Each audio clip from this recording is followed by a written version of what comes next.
نحمده ونستعينه ونستغفره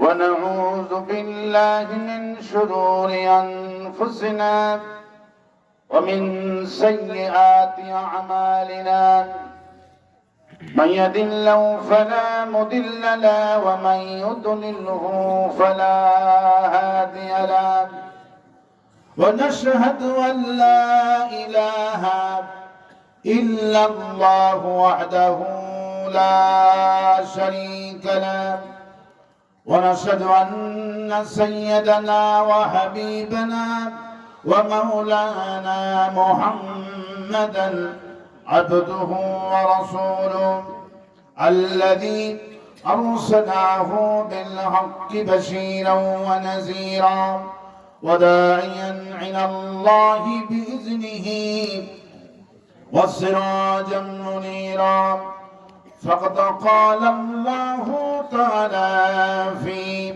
كلامه المجيد وفرقانه الحميد أعوذ بالله من الشيطان الرجيم بسم الله الرحمن الرحيم إن الله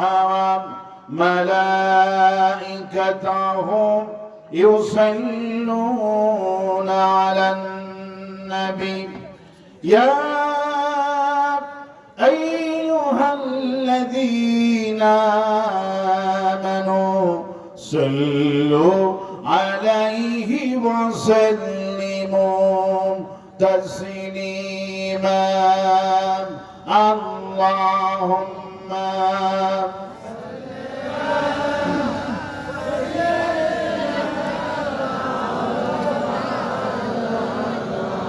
وعلى آل سيدنا প্রাণ খুলে হাবিবের সামনে পড়েন আল্লাহুম্মা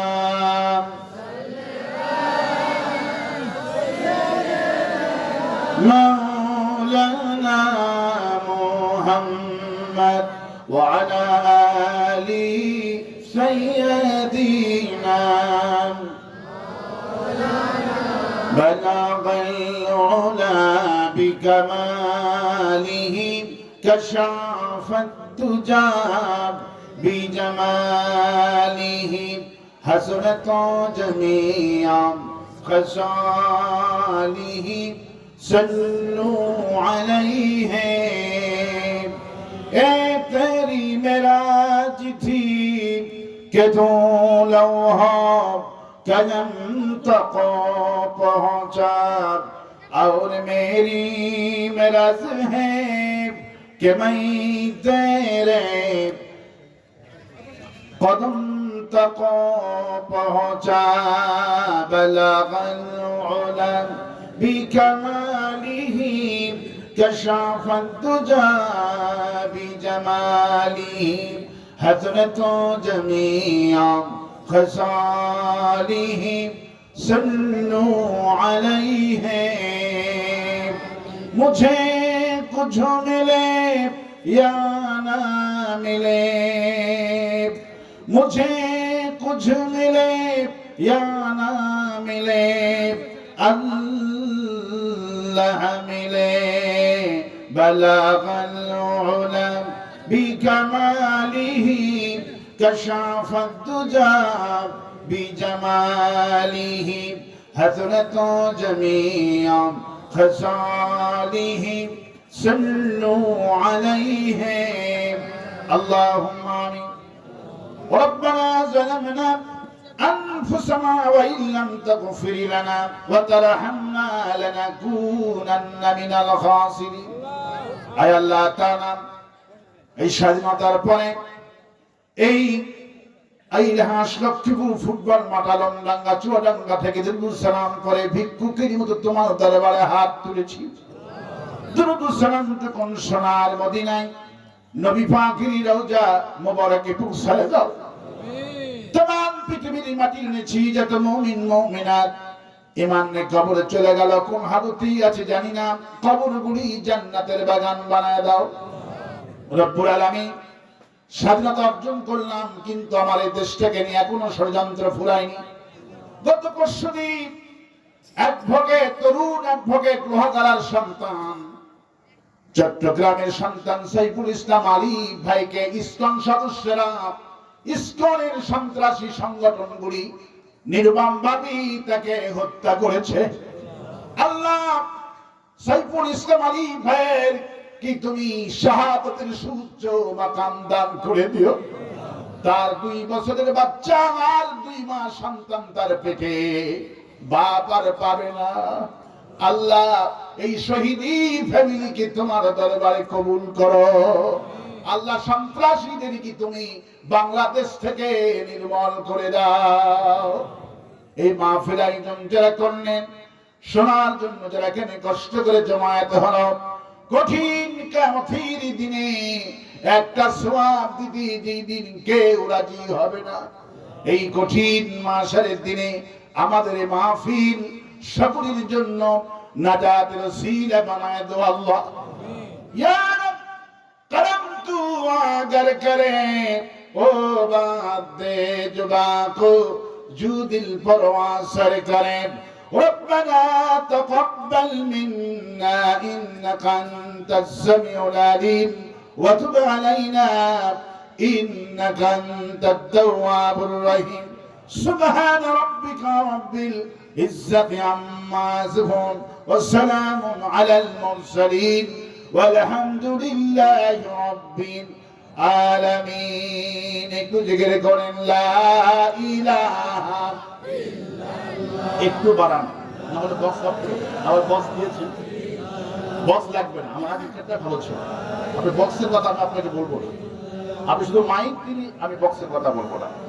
একটু জিকির করেন লা ইলাহা, এটা থাকলে বক্স বলবো না, এটাই আমার ভালো। লা ইলাহা ইল্লাল্লাহ, লা ইলাহা ইল্লাল্লাহ, লা ইলাহা ইল্লাল্লাহ, লা ইলাহা ইল্লাল্লাহ মুহাম্মাদুর রাসূলুল্লাহ। প্রিয় আলমডাঙ্গাবাসী, চৌডাঙ্গাবাসী, এই লক্ষ্মীপুর ফুটবল মাঠে আয়োজিত তাফসীর মাহফিলের সম্মানিত সভাপতি, গতকালকের প্রধান অতিথি এবং আজকের প্রধান অতিথি আসতে পারেননি, তার প্রতিনিধিরা এসেছেন। আল্লাহ পাক গতকালকের প্রধান অতিথি চেয়ারম্যান সাহেবকে আল্লাহ কবুল করুন। তার মধ্যে আমি অহংকার মুক্ত দেখেছি, এমন চেয়ারম্যান আল্লাহ পাক আমাদেরকে দান করে দিন। ওনার তাকওয়া দেখলাম, গতকাল উনি ব্যাচ নিয়েছেন, উনি আজকে ব্যাচ দিবেন না। সুবহানাল্লাহ। ওনার ঈমান দেখে আমি অবাক হয়েছি। আল্লাহ পাক ওনার ফ্যামিলিকে এবং ওনাকে আল্লাহ পাক খাঁটি ঈমানদার বানায় দিন, বলি আমিন। এসেছেন অনেক নেতৃবৃন্দ, যাদের নাম নিতে গেলে অনেক সময় লাগবে। আমি সকলকেই ধন্যবাদ দিচ্ছি। আমার সামনে বসেছেন আলমডাঙ্গার মানুষ, চুয়াডাঙ্গার মানুষ, বদরহাট আয়শার উত্তরসূরি, খাদিজার উত্তরসূরি, আমার সম্মানিত মা এবং বোনেরা, আসসালামু আলাইকুম ওয়া রাহমাতুল্লাহি ওয়া বারাকাতুহু। আমরা মহান আল্লাহ রব্বুল ইজ্জাত ওয়াল জালালের দরবারে লাখো কোটি শুকর আদায় করছি, যিনি দয়া করে মেহেরবানি করে কোরআনে কারীম শোনার তৌফিক দিয়েছেন।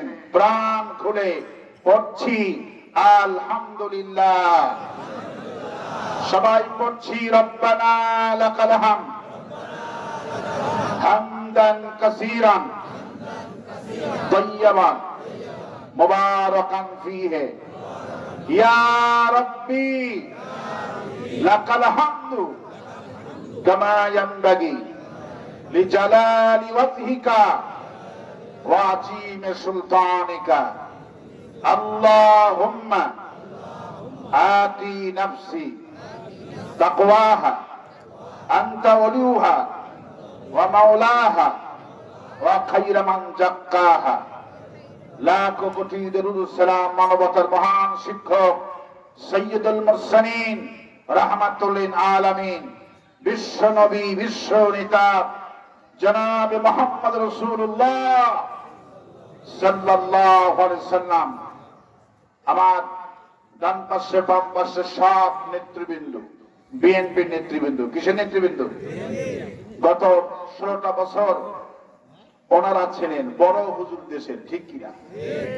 আমাদের কোনো দরকার হতো না, ওনারা নিজেরাই হুজুর। কয় জামাত বিএনপি যদি জানাজায় না আসে আমাদের ইমামতি আমরাই করব, ঠিক কিনা বলেন? ওদের চাইতে বড় হুজুর আর দেশে কেউ ছিল না। জামাতেরও দরকার নাই, বিএনপিরও দরকার নাই, ওরা মরে গেলে নাকি ওরাই যথেষ্ট, এই রকমের অহংকার ছিল। আল্লাহ পাক আজকে ওদের বিচার আল্লাহ করেছে, আমরা কিচ্ছুই করিনি, স্বেচ্ছায় পালিয়ে গেছে, ঠিক কিনা বলেন? আমরা কি পালাইছি তারে? আমরা তো বলিনি যে আপনি পালিয়ে যান, উনিও বলেছে আমি পালাবো না, প্রয়োজন হলে ফখরুল সাহেবের বাসায় যাবে, ঠিক কিনা বলে? আমি সেদিন ঠাকুরগাঁয়ে ফখরুল সাহেবের বাসার সামনে একটা মাঠ আছে, বড় মাঠ, আমি সেখানে মাহফিল করলাম। ঠাকুরগাঁয়ের লোকেরা এত হাসাহাসি করলো যে আমরা অপেক্ষায় ছিলাম, মনে হয় কাদের সাহেব আমাদের এখানে আসবে, কিন্তু আসলেন না। আল্লাহ পাক এই দেশটাকে কবুল করুন বলে আমি। আপনাদের হাসি দেখে মনে হচ্ছে সত্যি আলমনগর মানুষেরা অনেক সরল, সুবহানাল্লাহ। এবং নবী করিম সাল্লাল্লাহু আলাইহি সাল্লাম যখন মদিনায় গেলেন, মদিনার মানুষের হাসি দেখেই রাসূল সাল্লাল্লাহু আলাইহি ওয়াসাল্লাম দোয়া করেছেন, আল্লাহু আকবার বলেন। আমি যে ভাইটা আমাকে দাওয়াত করেছে, এই ভাইয়ের নাম হলো আব্দুর রহমান সোহান। এত অমায়িক ব্যবহার, এত ঠান্ডা ভাবে কথা বলতেন, আমার মনটা সবসময় জুড়ে গেছে, সুবহানাল্লাহ।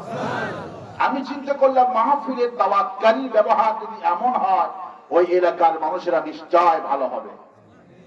আমি সত্যি প্রমাণিত হলো আপনারা অনেক শরীফ, ভদ্র, নম্র এবং কোরআন প্রেমী। আল্লাহ রাব্বুল আলামিন আমার এই আলমডাঙ্গাকে, চুয়াডাঙ্গাকে কোরআনের জন্য কবুল করুন। আরো আসতে বলি আমি চেয়ারম্যান সাহেবের কাছ থেকে ওয়াদা নিয়েছি যে আপনি হলেন এই এলাকার নেতা, আপনি হলেন এই এলাকার নেতা। যত বড় নেতাই আসুক, চেয়ারম্যানের উপরে কোনো নেতা হয় না, কারণ এই এলাকার পীর সাহেবই, ঠিক কিনা বলে? নিচে যার ঠিক, ওপর তার ঠিক। চেয়ারম্যান না হইলে এমপি হতে পারে না, এমপি হইতে না পারলে মন্ত্রী হতে পারে না। আমি ওনাকে বলেছি মেহমানগুলো থেকে অনেকরা এসেছেন, সবাই যেতে পারে, আপনি যাবেন না। রাজি আছেন আপনারা?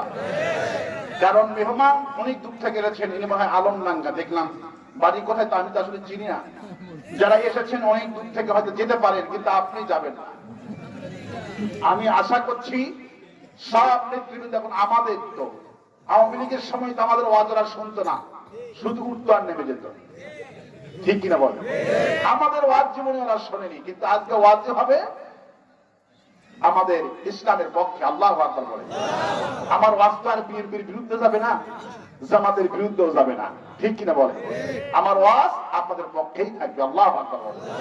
তো অতএব বিএনপি নেতৃবৃন্দকে বলবো, আপনারা যদি দয়া করে 11:30 পর্যন্ত সময় দিতে পারেন, রাত লম্বা চড়া মোটেই আমি করবো না, 11:30 মধ্যে শেষ করে দিব।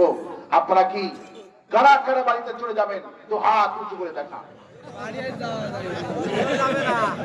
আলহামদুলিল্লাহ, আমি খুশি হলাম যে 100 পাস করেছে আলমডাঙ্গা। আল্লাহু আকবার বলে। আল্লাহ এই মাহফিলকে কবুল করুন বলে আমি। আমরা একটা কিতাব থেকে এসেছি শুনতে, সেই কিতাবের নাম কি? আমি কিছু প্রশ্ন করব, তারপর আমি ওয়াজে চলে যাব। এই কোরআন কি জামাত ইসলামের কোরআন? একটু সবাই জবাব দেন। এই কোরআন কি বিএনপির কোরআন? এই কোরআন কি তাবলীগের কোরআন? এই কোরআন কি ইবাদতের কোরআন? তাহলে কোরআন কার? সবাই হাত মেলে বলেন কোরআন কার? এই কোরআনের মালিক আল্লাহ। কোরআনের মালিক কে? এই জামাত ইসলামী এই কোরআনের মালিক নয়, তাদের ধর্মীয় কিছু কিতাব নয়, আইনের কিতাব নয়। এই কোরআন হলো জামাত ইসলামীর, এই কোরআন হলো বিএনপির, এই কোরআন হলো তাবলীগ জামাতের। হাদা বায়ানুল লিন্নাস হুদাল লিন্নাস বালাগুল লিন্নাস। গোটা বিশ্ব মানব গোষ্ঠীর জন্য হেদায়েতের কিতাব। সুবহানাল্লাহ। আল্লাহ কি শুধু জামাত ইসলামীর না, আল্লাহ সকলের? বলেন সবাই। আল্লাহ পাক হলেন সকলের। নবী করিম সাল্লাল্লাহু আলাইহি সাল্লাম তিনি কি শুধু আমাদের একক নবী না সকলের নবী? বাস, ওয়াজ কিন্তু মূল হয়ে গেছে। বিশ্বকবি, কবি সম্রাট আল্লামা ইকবাল রহমাতুল্লাহ আলাইহি কি সুন্দর করে বললেন, হরমে পাক ভি আল্লাহ ভি কুরআন ভি এক, হরমে পাক ভি আল্লাহ ভি কুরআন ভি এক, কুসবরি বাতি জুতে जो মুসলমান ভি এক। হে মুসলমান, তোমরা সকলেই তো বলো আল্লাহ আমাদের একটা, কোরআন আমাদের একটা, নবী আমাদের একটা। আল্লাহ যদি এক হয়, কোরআন যদি এক হয়, নবীটা যদি এক হয়, তাহলে ঘোষণা করো আমাদের দলও হবে একটা। দল কয়টা হবে? আল্লাহ এক, কোরআন এক, নবী দল কয়টা হবে? সেই দলের নাম হলো ইসলাম। সেই দলের নাম কি? ইসলাম। কিন্তু আওয়ামী লীগ ছিল ধর্মনিরপেক্ষ মতবাদ, কোরআন দিয়ে নামাজ পড়ে, কোরআন দিয়ে হজ করে, কিন্তু কোরআন ওদের পক্ষে না থাকলে তাদেরকে জঙ্গি বানায়া সালাউদ্দিন কাদের চৌধুরী, মতিউর রহমান নিজামী, শহীদ আল্লামা সাইদিকে কষ্ট দিয়েছে এই হতভাগার দলেরা। ওরা মনে করছে আমাদের তাই আসল দল, ঠিক কিনা? কিন্তু ওদের দল যে জাহান্নামী দল, এই কথা একবারও বোঝেনি। আরো আস্তে কণ্ঠি, আরো আস্তে কণ্ঠি, আরো আস্তে কণ্ঠি। কোরআন শুনতে এসেছি। কি শুনতে এসেছি? কোরআন। আমি আওয়ামী লীগদের কথা আমি বললাম, ওদের নামটা নিলাম এই জন্যে, কারণ ওদের অবস্থা সম্পর্কে সবাই জানে। মাহফিলে মানুষের কান কিন্তু ঝালাবালা হয়ে গেছে আওয়ামী লীগ শুনতে শুনতে, ঠিক কিনা? আপনাদের সব জানা, আমি একটু ভূমিকায় নিলাম। এখন আওয়ামী লীগ যারা কোরআন শুনতে আসছেন ভাইরা, আমার টার্গেট হলো আওয়ামী লীগের লোকদেরকে এখন কোরআন বুঝায়া কোরআনের কর্মী বানানো। আমি আপনাদেরকে মোটেই গালিগালাজ করব না। যারা এসেছেন, আমি যদি দুঃখ পান কোরআনের জন্য, আল্লাহ পাক বলেন কেউ যদি ভালোবাসে আল্লাহর জন্য, আপনি যেই দল করেন সেই দলের কীর্তি কালচারগুলি আমি কোরআন থেকে বলবো। আমি মন করা কিছুই বলবো না। আমরা কখনো গালি দিব না। আল্লাহু আকবার। আল্লাহ পাক গালি পছন্দ করেন না। সুবহানাল্লাহ। আল্লাহ পাক গালি পছন্দ করেন না, আমার রাসূল গালি পছন্দ করেন না। আমরা মনে হয় পছন্দ করি না। আমরা গালি পছন্দ করি না। আমাদেরকে গালি, অসংখ্য গালি দিয়েছে আমাদেরকে। আমরা গালির জবাব আমরা কোরআন দিয়ে দিচ্ছি। আল্লাহু আকবার। আমরা গালির জবাব গালি দিব না, আমরা গালাবো না। আমরা আপনাদেরকে কোরআন বুঝাবো, যাতে করে আমার ভাইটা কোরআনের দল কর্মী হয়ে একসঙ্গে জান্নাতে যেতে পারে। আরো আস্তে কোন সুবহানাল্লাহ, আরো আস্তে কোন সুবহানাল্লাহ। কোনো গালিগালাজ হবে না, কোনো গালিগালাজ হবে না। জাহিরের মুখে থাকে গালি, কয়লার গায়ে থাকে গালি। এই জন্যই আমরা গালিগালাজ দিব না। আমরা কোরআন শুনবো। কি শুনবো? কোরআন শুনবো। কিন্তু কোরআন শোনার আগে কিছু কথা না বললেই নয়। আজকে কোরআনের আলোচনা প্রতিটা দিন হচ্ছে, গোটা বিশ্বব্যাপী হচ্ছে, আমার দেশে হচ্ছে। আমাদের কোরআনের পাখি শহীদ আল্লামা সাঈদী রাহমাহুল্লাহ 50টি বছর ধরে এই জাতিকে কোরআনে কারিমের কথা শোনালো, কিন্তু এই জাতি কোরআন বুঝলো না। কিরকম বুঝলো না? যেই ইমামগুলি কোরআন তেলাওয়াত করছে, যে মাহফিলে বক্তাগণ ওয়াজ নসিহত করছেন, তাফসীর করছেন, বক্তাও কোরআন বোঝে না, শ্রোতারাও কোরআন বোঝে না। এই জন্যই আমার দেশে কোনো মানুষের নৈতিক মান উন্নয়ন হচ্ছে না। আপনার অর্থনৈতিক ভাবে আপনি ডেভেলপ হয়েছেন, যে গত বছর 1 লক্ষ টাকার মালিক ছিলেন, আজকে 5 লক্ষ টাকার হয়েছে। গত বছর চিকন আলী ছিলেন, এই বছরে মোটা আলী হয়ে গেছে। আপনার স্বাস্থ্যের উন্নতি হচ্ছে, টাকার উন্নতি হচ্ছে, রাস্তাঘাট উন্নতি হচ্ছে, কিন্তু আমলের কোনো উন্নতি হচ্ছে না। মাহফিল কমিটির টার্গেট হলো আগামী বছরে কোন বক্তাকে নিয়ে আসতে লোক হবে, এইটা হলো প্রধান টার্গেট। শ্রোতার টার্গেট হলো কোন বক্তার কণ্ঠস্বর ভালো, ঠিক কিনা বলে? এই যদি হয় অবস্থা হিদায়েত কিন্তু কপালে হবে না। ঠিক কিনা বলেন? প্রবন্ধগণ, আমি আসার আগ পর্যন্তই পোস্টার হয়ে গেল। অত্যন্ত অত্যন্ত সুন্দর কণ্ঠে আলোচনা করেছেন বিশিষ্ট ইসলামী চিন্তাবিদ মাওলানা হাবিবুর রহমান, সভাপতি বাংলাদেশ মজলিসুল মুফাসসিরিন চুয়াডাঙ্গা। আল্লাহ পাক আমার ছোট ভাইটাকে কবুল করুন, বলি আমিন। আপনার নাম আহমদ আলী, অনেক সুন্দর আলিম। আল্লাহ আকবার। যারা বড় বড় আলিম আছেন মঞ্চে জায়গা করে দিবেন, আল্লাহ বরকত হবে, বলে আমিন। আল্লাহ আলিম আমাদের হাবিবুর রহমানকে কবুল করুন, বলি আমিন। কোরআনের তাফসীর হচ্ছে প্রতিদিন, কিন্তু কোরআন তাফসীর আমরা বুঝছি না। কিরকম বুঝছি না? আমি দৃষ্টান্ত এভাবে দিতে পারি, একটা মসজিদের ইমাম হলো খোড়া, ইমাম হলো খোড়া, আর মুসল্লি হলো কানা। মুসল্লি কি? কানা। মসজিদে গেছে নামাজ পড়তে, অমনি খোড়া তেলাওয়াত শুরু করে দিয়েছেন সূরাতুল ফাতিহা। যখন এই জায়গাতে গিয়েছে ইয়াকা নাবুদু ইয়া, কানা পিছন থেকে নামাজ ছেড়ে দিয়ে কয় এই ইমামের পিছনে নামাজ হবে না। বেটা আমাকে দেখতেই পারলো না, ভাই তুই কানা, তোর বাপ কানা। আচ্ছা বলেন, এই বেটা কানা কি কোরআন বুঝছে? মসজিদের সভাপতি বললো, বাবা নামাজ ছেড়ে বাহিরে গেলে কানা। শোনোনি সে কি বলছে? ইয়া কানা বুদাইয়া, তুই কানা, তোর বাপ কানা। এর অর্থ কি? তাই কানা কানার মতো করে বুঝছে। মুরব্বীরা বুঝালো, বাবা তোমারে গালাই না, ওটা কোরআন পড়ে। কি পড়ে? কোরআন পড়ে। কিন্তু কানা বললো না, কোরআন মোটেই পড় না, কানার কথা কেন কোরআনে থাকবে, আমি কানা বললাম। মুসল্লিরা বললো না, এসো তোমাকে গালিগালাজ করবে না। অনেকদিন পর কানা আবার গেছে মসজিদে। কানা চিন্তা করলো, আজ যদি বেটা আমারে গালায়, নামাজ তো পড়বই না, বরং নামাজের মধ্যে পিটবো। কি করবো? পিটানি দিব। যখন এই জায়গাতে গেছে ইয়া কানা বুদাইয়া, কথা মতো কাজ, নামাজ ছেড়ে দিয়ে সেজদায় গেছে ইমাম, ওখানে ঘুষা শুরু করে দিচ্ছে। নামাজ ছেড়ে দেয় ইমাম, বলে আমারে বাঁচাও। মসজিদ কমিটি নামাজ ছেড়ে দেয়। কিসের নামাজ? কানার খোরাকে নিয়ে মিটিং এ বসে গেলেন। বাবা তোরা যদি মারামারি করিস মসজিদ তো ভেঙে যাবে, কেন মারছিস? ওকে বল। কানা কয়, বেটা আমারে গেলাই কেন? বড় একটা আলেম কানা হলো ঈশার নামাজের সময় মীমাংসা করার জন্য। বড় একটা আলেম আনা হলো, আলেমকে এনে বলা হলো, এই দুইজন মসজিদে তুমুল মারামারি। কানাকে বলা হলো, কেন মারছো? কানা বললো, আমারে গেলাই কেন? কি গেলাইছে বাবা তোরে? কয় ইয়া কানা বুদাইয়া কানাস্তাইন, কয় তুই কানা, তোর বাপ কানা। এবার খোড়াকে বলা হলো, খোড়া তুই কি সত্যি গালিগালাজ করছিস? খোড়া কয়, আমার কি দোষ? আল্লাহ নিজেই ওরে দেখতে পারে না।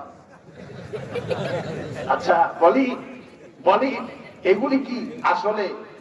খোড়া যে ইমাম, খোড়াও কোরআন বোঝেনি, আর কানা বেটা যে কোরআন শরীফ শুনছে, কানাও কোরআন বোঝে নাই। আমাদেরকে কোরআন বুঝতে হবে। কি করতে হবে? এই জন্য আল্লাহ রাব্বুল আলামিন কোরআন তেলাওয়াতের আগে আল্লাহ রাব্বুল আলামিন বলছেন, কোরআনটা তোমরা বোঝো। কি করো? কোরআন তোমরা বোঝো। এই জন্য আল্লাহ সুবহানাহু ওয়া তাআলা কি সুন্দর করে বলছেন। আল্লাহ পাক বলছেন, আফালা ইয়াতাদাব্বারুনাল কুরআনা আম আলা কুলুবিন আকফালুহা। কোরআনকে নিয়ে গবেষণা করো, চিন্তা করো। কোরআনকে নিয়ে গবেষণা করো, চিন্তা করো। শুধু কোরআনটাকে নিয়ে খতম করো না। কোরআনটা নিয়ে আজকে খতম হচ্ছে গোটা বিশ্বব্যাপী, কিন্তু কোরআন নিয়ে গবেষণা হচ্ছে না। কোরআনকে নিয়ে শুধু খতমবাদী চলছে, প্রতিযোগিতা চলছে। কোরআন নিয়ে আল্লাহ গবেষণা করতে বলেছেন।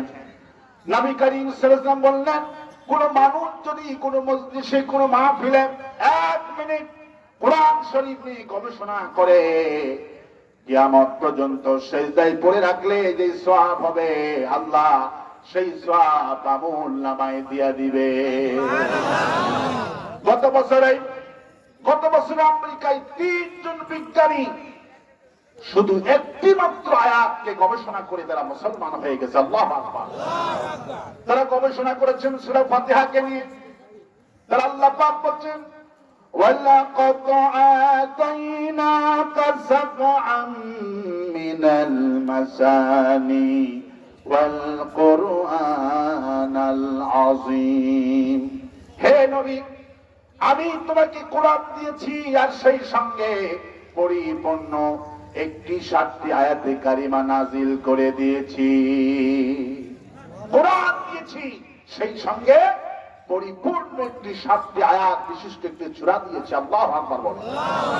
এই সূরা হলো সূরাতুল ফাতিহা। তাও সুবহানাল্লাহ বলবেন না? বিজ্ঞানগুলি 19টা বছর ধরে কোরআনকে নিয়ে গবেষণা করলেন। তারা যেহেতু আল্লাহ বলছেন কোরআনটা পড়ো আগে, তারপরে কোরআন নিয়ে গবেষণা করো। আজকে আমার দেশে কোরআন খতম হয় কিন্তু কোরআন গবেষণা হয় না। কোরআন খতম করলে নেতা খুশি, নেত্রী খুশি, কিন্তু কোরআন গবেষণার কথা বললে জেলখানায় ঢুকায়। আর আসতে কম কি, আর আসতে কম কি। আমার বন্ধুগণ, আমার ভাইয়েরা, বিজ্ঞানগুলি বললাম 19টা বছর ধরে কোরআনকে গবেষণা করলাম আমরা, কিন্তু কোরআনকে গবেষণা করার পর 3 জন হাফেজে কোরআনকে আমরা দাওয়াত দিলাম। আমাদের অফিসে তারা আসলো, এসে আমরা বললাম বাবারা 3টা কাঁচের গিলাসে সাউন্ড বাড়াও না, এত কাছে নিচে বক্তাও সাউন্ড হচ্ছে না। 3টা হাফেজে কোরআনকে পানির মধ্যে ফু দিতে বললেন সূরাতুল ফাতিহা পড়ে। আল্লাহু আকবার বলেন। 3টা হাফেজে কোরআন যখন সূরাতুল ফাতিহা পড়ে পানির মধ্যে ফু দিয়েছে, অমনি 3 জন বিজ্ঞানী বেহুশ হয়ে পড়ে গেছে। হুঁশ ফিরে আসার পর সাংবাদিকগণ জিজ্ঞেস করছেন, স্যার আপনার কি হলো, বেহুশ হয়ে পড়ে গেছেন কেন? বিজ্ঞানগুলি বলল, আমরা 19 বছর ধরে শুধু একটা আয়াতকে আমরা গবেষণা চালিয়েছি। আল্লাহ পাক বলেন, আফালা ইয়াতাদাব্বারুনাল কুরআন। কোরআন শুধু খতম করো না, কোরআনকে নিয়ে গবেষণা করো। কোরআন খতম করলে কেউ মারবে না, কেউ বাধা দিবে না। যখন কোরআনের শাসন যাবেন, আমাদের কোরআনের বাকিটা আল্লামা সাইদ রাহমাহুল্লাহ যদি তিনি কোরআন গবেষণার দল যদি না করে শুধু তাফসীর করতেন, পীর সাজতেন, বলেন তো 1 সেকেন্ডের জন্য জেলে যাওয়া লাগতো নাকি? যদি পীর সাজতেন শুধু জেলে যাওয়া লাগতো না। প্রধানমন্ত্রী থেকে রাষ্ট্রপতি পর্যন্ত, ডিসি বলেন, এসপি বলেন, এমন কোন নেতা ছিল না এই দেশে আল্লাহর ওলিটার হাতে মুসলমান হতো না। আমার ভাইরা, আমার বন্ধুগণ, আমার ভাইরা, এবার গবেষণা করলেন। তারা বললেন 19টি বছর ধরে কোরআন গবেষণা করলাম, কিন্তু গবেষণা করে হাফেজ যখন 3 জন সূরাতুল ফাতিহা পড়ে পানির মধ্যে ফু দিল, আমরা লক্ষ্য করলাম আকাশ থেকে কি যেন সোনালী কালার পানির মধ্যে নাজিল হলো। আমরা বুঝতে পারলাম মানুষের কোন কিতাব এটি নয়। আমরা তখন বললাম, আল্লাহ পাক সেই জন্য বলছেন, ওয়ালাকাদ আতাইনাকা সাবআন মিনাল মাসানি ওয়াল কুরআনাল আযীম। হে নবী, আমি আপনাকে সূরা ফাতিহা দিয়েছি আর সেই সঙ্গে 7টি আয়াতি কারিমা দিয়েছি। নবী করিম সাল্লাল্লাহু আলাইহি সাল্লাম যখনই কোনো উম্মত সাহাবীরা অসুস্থের জন্য আসতেন, হুজুর বলতেন সূরা ফাতিহা পড়ো, সূরা ফাতিহা পড়ে পানির মধ্যে ফু দাও আর খাও, 41 দিন মহামারী থেকে আল্লাহ পাক তাকে রক্ষা করে দিবে। রাসূল করিম সাল্লাল্লাহু আলাইহি একটা আমল দিতেন, এই আমলটা হলো ওযুর পানি। নবী করিম সাল্লাল্লাহু আলাইহি সাল্লাম মগে করে নিয়ে খাইতেন। কোথায় করে নিতেন? মগে করে নিয়ে ওযু করতেন ফজরের পানি। আর ওযু করার পর অবশিষ্ট যে পানিটুকুন বাঁচলো, রাসূল সাল্লাল্লাহু আলাইহি ওয়াসাল্লাম সেই পানিগুলি খাতেন আর বলতেন, এই পানি হলো ওযুর পানি, যেটা বাঁচে, এটা খাইলে আল্লাহ মহামারী থেকে রক্ষা করে দেয়। আমার একটা আত্মীয় খালাতো ভাই ভাই সম্পর্কে উনি কিডনি ড্যামেজ হয়ে গেল। ওটা আমাকে বললো, ভাইয়া আমার তো উপায় আর নেই, ডায়ালিসিস করতে হচ্ছে প্রতি মাসে কয়েকবার, আমি তো ফকির হয়ে গেলাম। আমি তাকে বললাম, কোরআনের আমল তো অনেক করেছো, তবে ভাইয়া ফজরের নামাজ মগে করে একটা আরফেলের মগে করে নিয়ে উজু করবা, আর পানি যেটা বাঁচবে এইটা তুমি খেয়ে আমল করতে পারো। উনি একটা সপ্তাহ এই আমল করার পর আমি খবর নিলাম, বলছে আলহামদুলিল্লাহ এই মাসে কোনো ডায়ালিসিস লাগেনি। আল্লাহু আকবার। আল্লাহ পাক বলেন, বান্দারে এই কোরআনটা হলো শাফা, কোরআনটা হলো ওষুধ। ওয়া নুনাজ্জিলু পড়েন, ওয়া নুনাজ্জিলু মিনাল কুরআনি মা হুয়া শিফাউ ওয়া রাহমাতুন লিল মুমিনিন ওয়া লা ইয়াজিদুজ জালিমিনা ইল্লা খাসারা। আল্লাহ পাক বলেন, আমি এই কোরআনটা মুমিনদের জন্য ওষুধ করে পাঠিয়ে দিয়েছি। মুমিন যখন অসুস্থতা পড়বে, আল্লাহ পাক বলে আমি যে ওয়ালাকাদ আতাইনাকা সাবআম মিনাল মাসানি, আমি যে কোরআন দিয়েছি রাসূল, সাবআম মিনাল মাসানি, আর ওয়াল কুরআনুল আযীম, আমি আপনাকে দিয়েছি পরিপূর্ণ 7টি আয়াতে কারিমা। গোটা কোরআনে যা আছে সূরা ফাতিহায় তাই আছে। সুবহানাল্লাহ। রাসূল করিম সাল্লাল্লাহু আলাইহি ওয়াসাল্লাম বলেন, সূরা ফাতিহার 41 দিন কোন মানুষ পানির মধ্যে ফু দিয়া খায়, আল্লাহ পাক মহা বেদি থেকে রক্ষা করে দেবে। ওমর রাদিয়াল্লাহু তাআলা আনহু তো ক্ষমতায় আসার পর হাসপাতালগুলিতে ওমর রাদিয়াল্লাহু আনহু সূরা ফাতিহা দিয়ে পানির মধ্যে ফু দিয়া গোটা দেশে ওমর রাদিয়াল্লাহু আনহুর ফু প্রত্যেকটি হাসপাতালে পৌঁছে দিয়েছেন। আল্লাহু আকবার। বুখারীর হাদিস।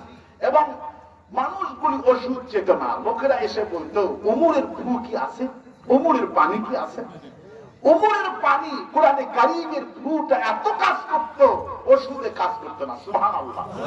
যেহেতু এই কোরআন হলো ওষুধ। কোরআন কি? কোরআন হলো ওষুধ। এই ওষুধটা নবী কারীম তাবিজটা গলায় দেন, এই তাবিজ রাসূল নাম গলায় দিতেন না। রাসূল সাল্লাল্লাহু আলাইহি বলতেন, আপেল দেখলে কি পেট ভরবে, না গলায় বাঁধলে পেট ভরবে? আপেল, তারপরে আপনার আঙ্গুর গুড়ি সব এটা মালার মতো করে গলায় দেন, আপনার কোনো উপকার হবে না, খাইতে হবে। রাসূল বলেন, কোরআন গলাতে লটকানো জিনিস নয়, এটা হলো ফু দেওয়ার জিনিস। আল্লাহু আকবার। রাসূল সাল্লাল্লাহু আলাইহি ওয়াসাল্লাম ঝাড় ফুঁক দিতেন এবং চিকিৎসা করতেন। সাহাবা আজমাইনগুলি কোরআন থেকে চিকিৎসা করতেন।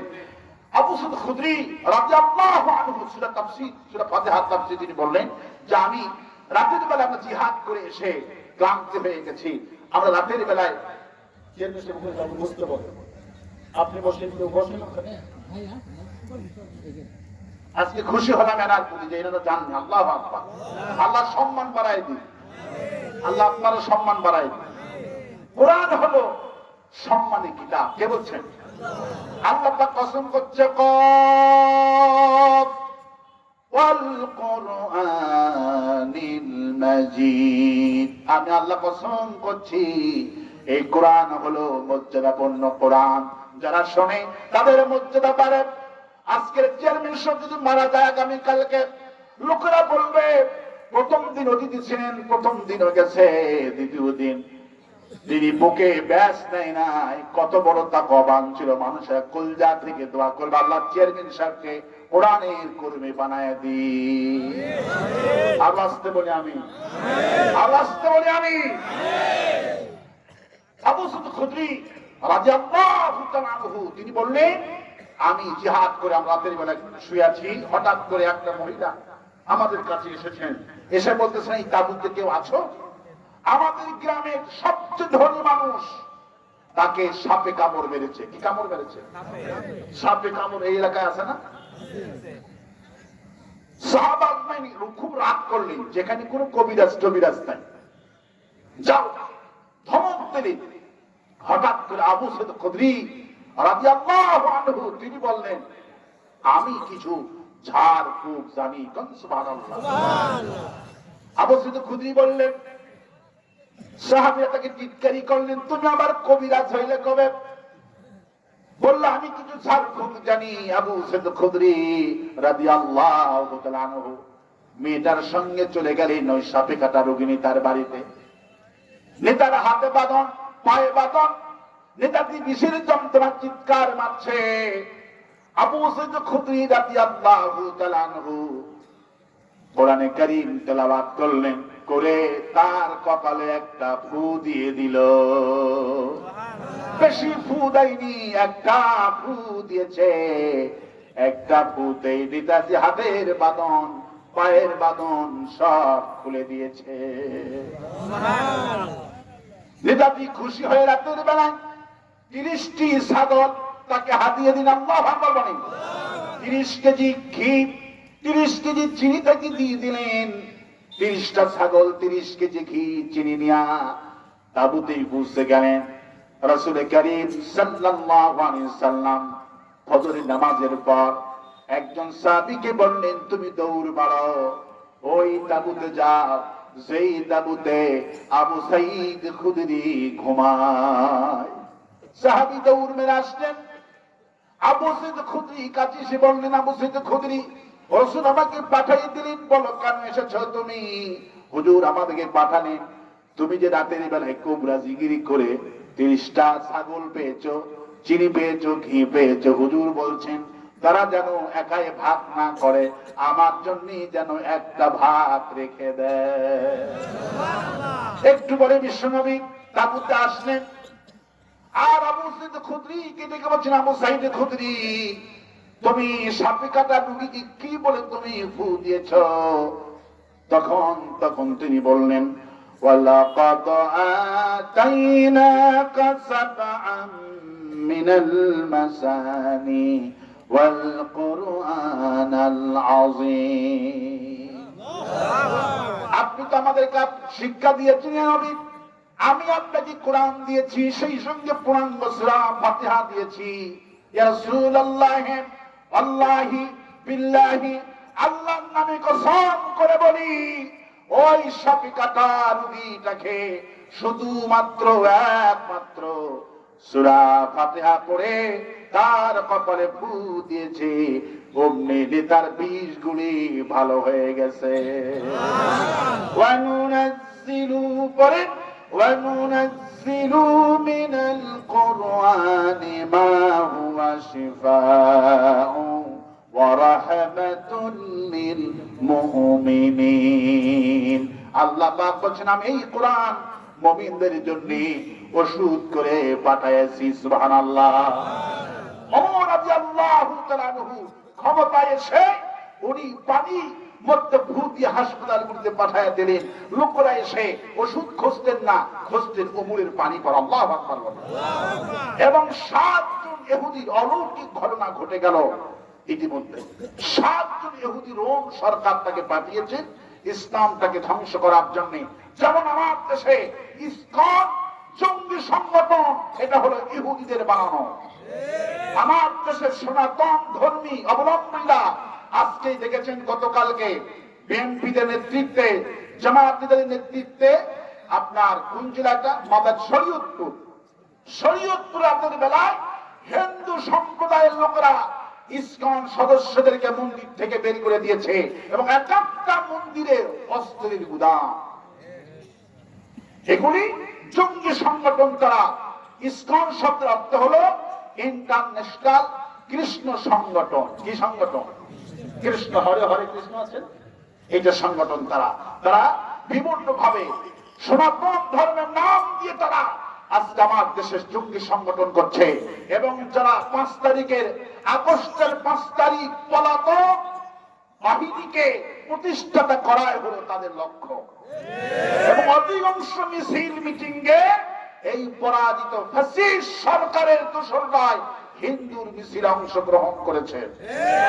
গতকালকে আজকেই সকালে ঢাকা থেকে হিন্দুদের মিছিলে 5 জন ওই হুজুরদের, বড় হুজুর, মানে এই জন্য বড় হুজুর আমি ওদেরকে বলি যে হুজুর ওরা মরে গেলে জামাত বিএনপি জানাজার দরকার নাই, ওরা নিজেরাই জানাজা পড়াবে। জয় বাংলা, যা আছে কপালে। ঠিক কিনা বলে? আর যদি কিছুদিন ক্ষমতায় থাকতো আমাদেরকে শেখ মুজিবের উম্মত বানায় ছাড়তো। শিক্ষা বলে আর কিছুদিন ক্ষমতায় থাকলে শেখ মুজিবের উম্মত বানায়া ছেড়ে দিত। একটা লোকের পূজা 16 বছর যা করছে হায়া হায়া। একটা খেলোয়াড় পাকিস্তান থেকে আসছে খেলার জন্য, উনি ঢুকছে বুড়িমারি বর্ডার দিয়ে। কি বর্ডার দিয়ে? Burimari border, Uttarbanga Burimari border. ওই বর্ডার দিয়ে ঢুকে উনি যমুনা সেতু হয়ে যাচ্ছে। বলছে, ভাই তোমার দেশ শুনলাম গরিব গো, এত সুন্দর সেতু কিনা? বললো, আর বলো না, এই সেতুর নাম হলো বঙ্গবন্ধু সেতু। কি সেতু? বঙ্গবন্ধু সেতু। ঢাকায় গেল, লাল নীল ঝাঁপ ঢিপ, বিশাল বড়। এটা কি গো? বঙ্গবন্ধু এভিনিউ। রাতের বেলা খেলা শুরু হলো। ভাই এত সুন্দর স্টেডিয়াম, কি নাম গো? বঙ্গবন্ধু স্টেডিয়াম। হঠাৎ করে একটা বল আসলো, লোকটার চশমা পরা ছিল, উনি মাঠে নামছেন চশমা পরে। হঠাৎ করে একটা ছেলে বল মারলে তার কাঁধ ভেঙে চোখের মধ্যে কাঁধ চলে গেছে। বাস্তব কিন্তু কাঁধ যখন চোখের মধ্যে গেছে, উনি হাসপাতালের বেডে আছে। বলে, ভাই আমি এখন কোথায়? বলে, বঙ্গবন্ধু মেডিকেল হাসপাতাল। লোকটা আক্ষেপ করে বলতেছিল, ভাই দেশের ঢোকার থেকে শুরু করে আমি হাসপাতাল বেড পর্যন্ত বঙ্গবন্ধু। ঢুকলাম বঙ্গবন্ধু সেতু, ঢাকায় আসলাম বঙ্গবন্ধু এগুলিও, খেললাম বঙ্গবন্ধু স্টেডিয়াম, হাসপাতালে আসলাম বঙ্গবন্ধু হাসপাতাল। ভাই তোহার আল্লাহ কবরে নামায় দেন করো না, এটা বঙ্গবন্ধু কবর। মানে দেশে যা করছে, দেশে যা করছে, শুধু একটা লোকের জিকির ছাড়া কোনো জিকির নাই। আওয়ামী লীগদের সত্যি সত্যি নবী ওরা এইভাবে উপস্থাপন করতো। যদি মিথ্যা কথা বলি আমাকে আপনার ধরায় দেবে। যেহেতু একটা ক্লাস চলতেছে, আমি বললে আপনারা বলবেন যে হুজুর ঠিক নয়। ওরা কিন্তু জাতির পিতা ছাড়া কেউ বক্তব্য দেয় না।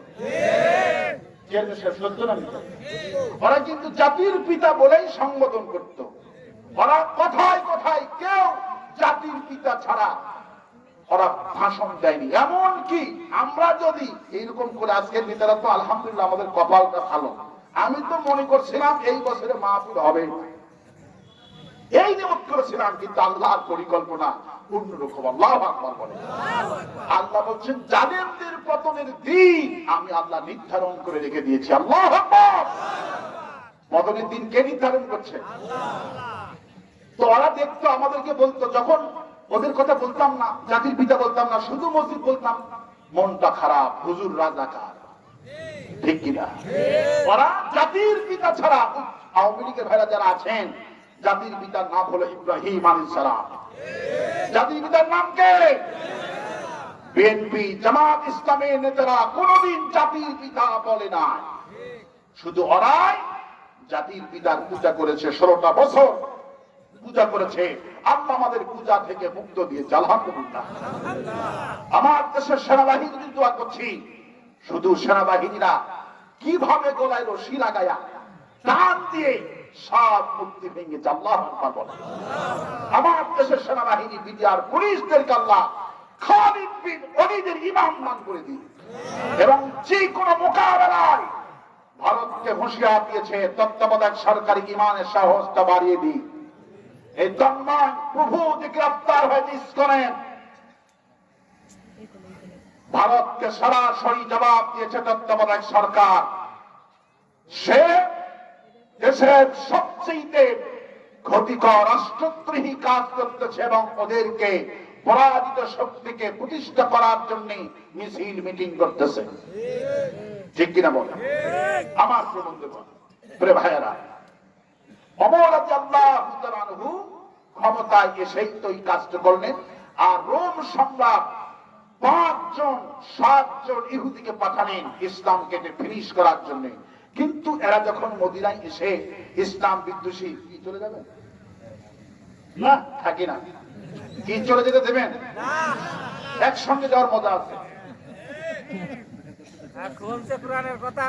আচ্ছা, কষ্ট না হলে জুলুম আল্লাহ পছন্দ করে না। ঠিক কিনা? আমরা আবার জুলুম করে ফাইনাল্লাহ জুলমা না, আপনাকে আপনি তো এই উনি, ঠিক কিনা বলেন?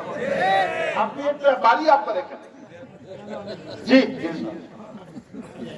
না না, আমি কিছু বলবো না, আপনার জনগণ যদি ছুটি দেয় আলহামদুলিল্লাহ।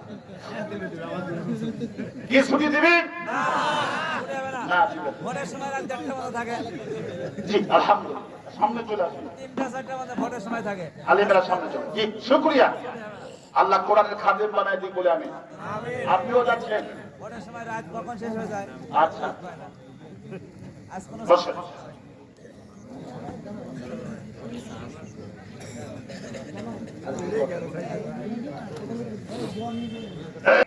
এসেছেন মদিনায় ইসলামকে ধ্বংস করার জন্য, কিন্তু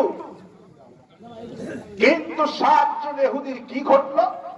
এসে তাদের এমন অবস্থা হলো, এমন রোগ হলো, সেই রোগ আর কিছুতেই ভালো হয় না, বিছনায় পড়ে গেল। 7 জন ইহুদি তওবা করলেন এবং সিদ্ধান্ত নিল, চলো আগামীকালকে হাসপাতাল যাব। মুসলমান তাদেরকে পরামর্শ দিল, তোমাদের রোগ থেকে যদি বাঁচতে চাও হাসপাতালে যাও, ওষুধ খাবা না, যে জিজ্ঞেস করবা ওমর রাদিয়াল্লাহু আনহুর কোরআনের পানি পড়া আছে নাকি। সুবহানাল্লাহ। 7 জন ইহুদি হাসপাতালে চলে গেলেন। যাওয়ার পর বলল, আমরা ওষুধ চাই না, আমরা খুবই অগাক্রান্ত হয়ে গেছি, ওমরের পানি পড়া আছে নাকি। হাসপাতালে গিয়ে দেখলো ওমরের পানি পড়া নাই, শুধু ওষুধ আছে। ইহুদিগুলি দ্রুত বেগে চলে আসলেন মদিনায়। এসে বললেন, আমরা ওমরের সঙ্গে দেখা করতে চাই, হাসপাতালে গেছিলাম রোগীর জন্য, কিন্তু রোগের ওষুধ আছে ঠিকই, কিন্তু ওমরের পানির প্রতি আমাদের দারুণ বিশ্বাস স্থাপন হলো, আমরা ওমরের পানি পড়া খাবো। এবার 7 জন ইহুদি ওমরের অপেক্ষা করলেন। ইশারের নামাজের পর ওমর রাদিয়াল্লাহু তাআলা আনহু এদেরকে পানির মধ্যে, বোতলের মধ্যে তিনি ফু দিয়ে দিলেন। ইহুদিরা 1 সপ্তাহ গেল না পানি পড়া খেয়ে জুব্বা পরে জুমার দিনে ওযু করে মসজিদে প্রবেশ করেছে এবং বললেন, তোমরা কারা? বলল, এই 1 সপ্তাহ আগে আমরা আপনার হাতের পানি পড়া খেয়েছিলাম, আমরা মরণপূর্ণ অবস্থায় পড়েছিলাম, রোগ কিছুতে ভালো হয় না, কিন্তু আমরা ছিলাম ইহুদি, ইসলাম ধ্বংস করতে এসেছিলাম। আপনার হাতের পানি পড়া খাওয়ার পর আল্লাহ আমাদেরকে রোগ থেকে মুক্ত করে দিয়েছেন, বিশ্বাস করেছি এই কোরআন সত্য, আপনিও সত্য। আমাদেরকে পড়ায় দেন লা ইলাহা ইল্লাল্লাহু মুহাম্মাদুর রাসূলুল্লাহ সাল্লাল্লাহু। 7 জন ইহুদি কালেমা পড়ে মুসলমান হয়ে গেছে। আল্লাহু আকবার বলেন। এই 7 জন ইহুদি মুসলমান হওয়ার পর রোমের প্রেসিডেন্টকে খবর দিলেন, আমরা যে ইসলামটা ধ্বংস করার জন্য এসেছি, আমরা কিন্তু মুসলমান হয়ে গেছি। আল্লাহু আকবার। রোমের প্রেসিডেন্ট তাদেরকে তলব করলেন, তারা চলে গেল রোমে। বলল, কেন মুসলমান হয়েছে বলো। এবার ইহুদিরা বললেন, আমরা ইসলাম ধ্বংস করতে যাওয়ার পর এমন ব্যাধি হলো, আমরা মরে যাব, রোগ কিছুতেই ভালো হয় না। অবশেষে ওমরের খোঁজ পেলাম। ওমর রাদিয়াল্লাহু আনহু তাদের ধর্মীয় কিতাব কোরআনে কারীম পড়ে যখন পানিতে ফু দেয়, ওই পানি যারা খায় তারা সুস্থ হয়ে যায়। আমরা বিশ্বাস করে ওমরের কাছে গেছিলাম। অসুস্থ অবস্থায় ওমর 7টা বোতলে ফু দিয়ে দিলেন, আর ওমরের ফু খায়া আমরা সকলে ভালো হয়েছি। আমরা বিশ্বাস করেছি এই কোরআন সত্য, ওমরও সত্য। রোমের প্রেসিডেন্ট চিন্তা করল, হারে আমার তো 20 বছর ধরে মাথার যন্ত্রণা, দুনিয়ার বড় বড় চিকিৎসক কানলাম, সেই যুগে বিশ্ব মাতবর ছিল রোম। আজকে যেমন বিশ্ব মাতবর হলো আমেরিকা, সেই যুগে বিশ্ব মাতবর ছিল রোম। আল্লাহ পাক কোরআনে কারিমে রোম নামে একটা সূরা দিয়েছেন, গুলিবাতির রোম। প্রথমে আল্লাহ হিটিং করছেন গুলিবাতির রোম, হে রাসূল, রোমকরা ধ্বংস হবে, রোমের ভূখণ্ডে কালেমার পতাকা আমি আল্লাহ উড্ডীন করে ছাড়ব। আল্লাহু আকবার। সেই যুগে সুপ্রিম পাওয়ার, গোটা বিশ্ব চালাতো রোম। আজকে যেমন গোটা বিশ্ব চালাচ্ছে আমেরিকা। কারা চালাচ্ছে? আমেরিকা হলো গোটা বিশ্বের মাধ্যম। আর বিশ্বনবীর যুগে গোটা বিশ্বের মাতবর ছিল রোম। এই জন্য রোম নামে একটা সূরা আছে, আল্লাহু আকবার বলে। প্রবন্ধগণ, এই রোমের বাদশা, তার 20টা বছর ধরে মাথার যন্ত্রণা। তিনি চিন্তা করলেন, জামার ইহুদিরকে পাঠালাম ইসলাম ধ্বংস করতে, আর এই ইহুদিরা ওমর রাদিয়াল্লাহু আনহুর পানি পড়া খায়া যদি মুসলমান হতে পারে, তাহলে ওমরকে আমি একটু চিঠি লিখি, সে তো আমার জন্য কিছু পানি পড়া দিক, আর আমি যদি পানি পড়া খাই তাহলে তো কোনো অসুবিধা হওয়ার কথা নয়। বসুন, রাতের বেলায় রোমের প্রেসিডেন্ট চিঠি লিখলো, ভাই ওমর,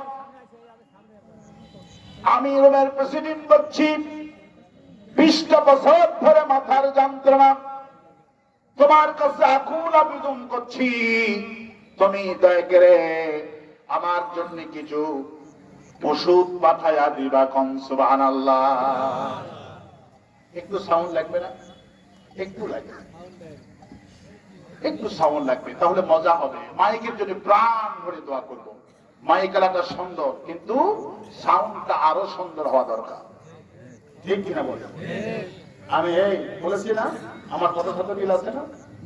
হ্যাঁ, আমি বলছি মাইক আলারা হরিণে দুর্বল, ওরা বক্সে পাকা, কিন্তু আমাদের আলোচনা বক্সে মজা হয় না, হরিণে মজা হয়।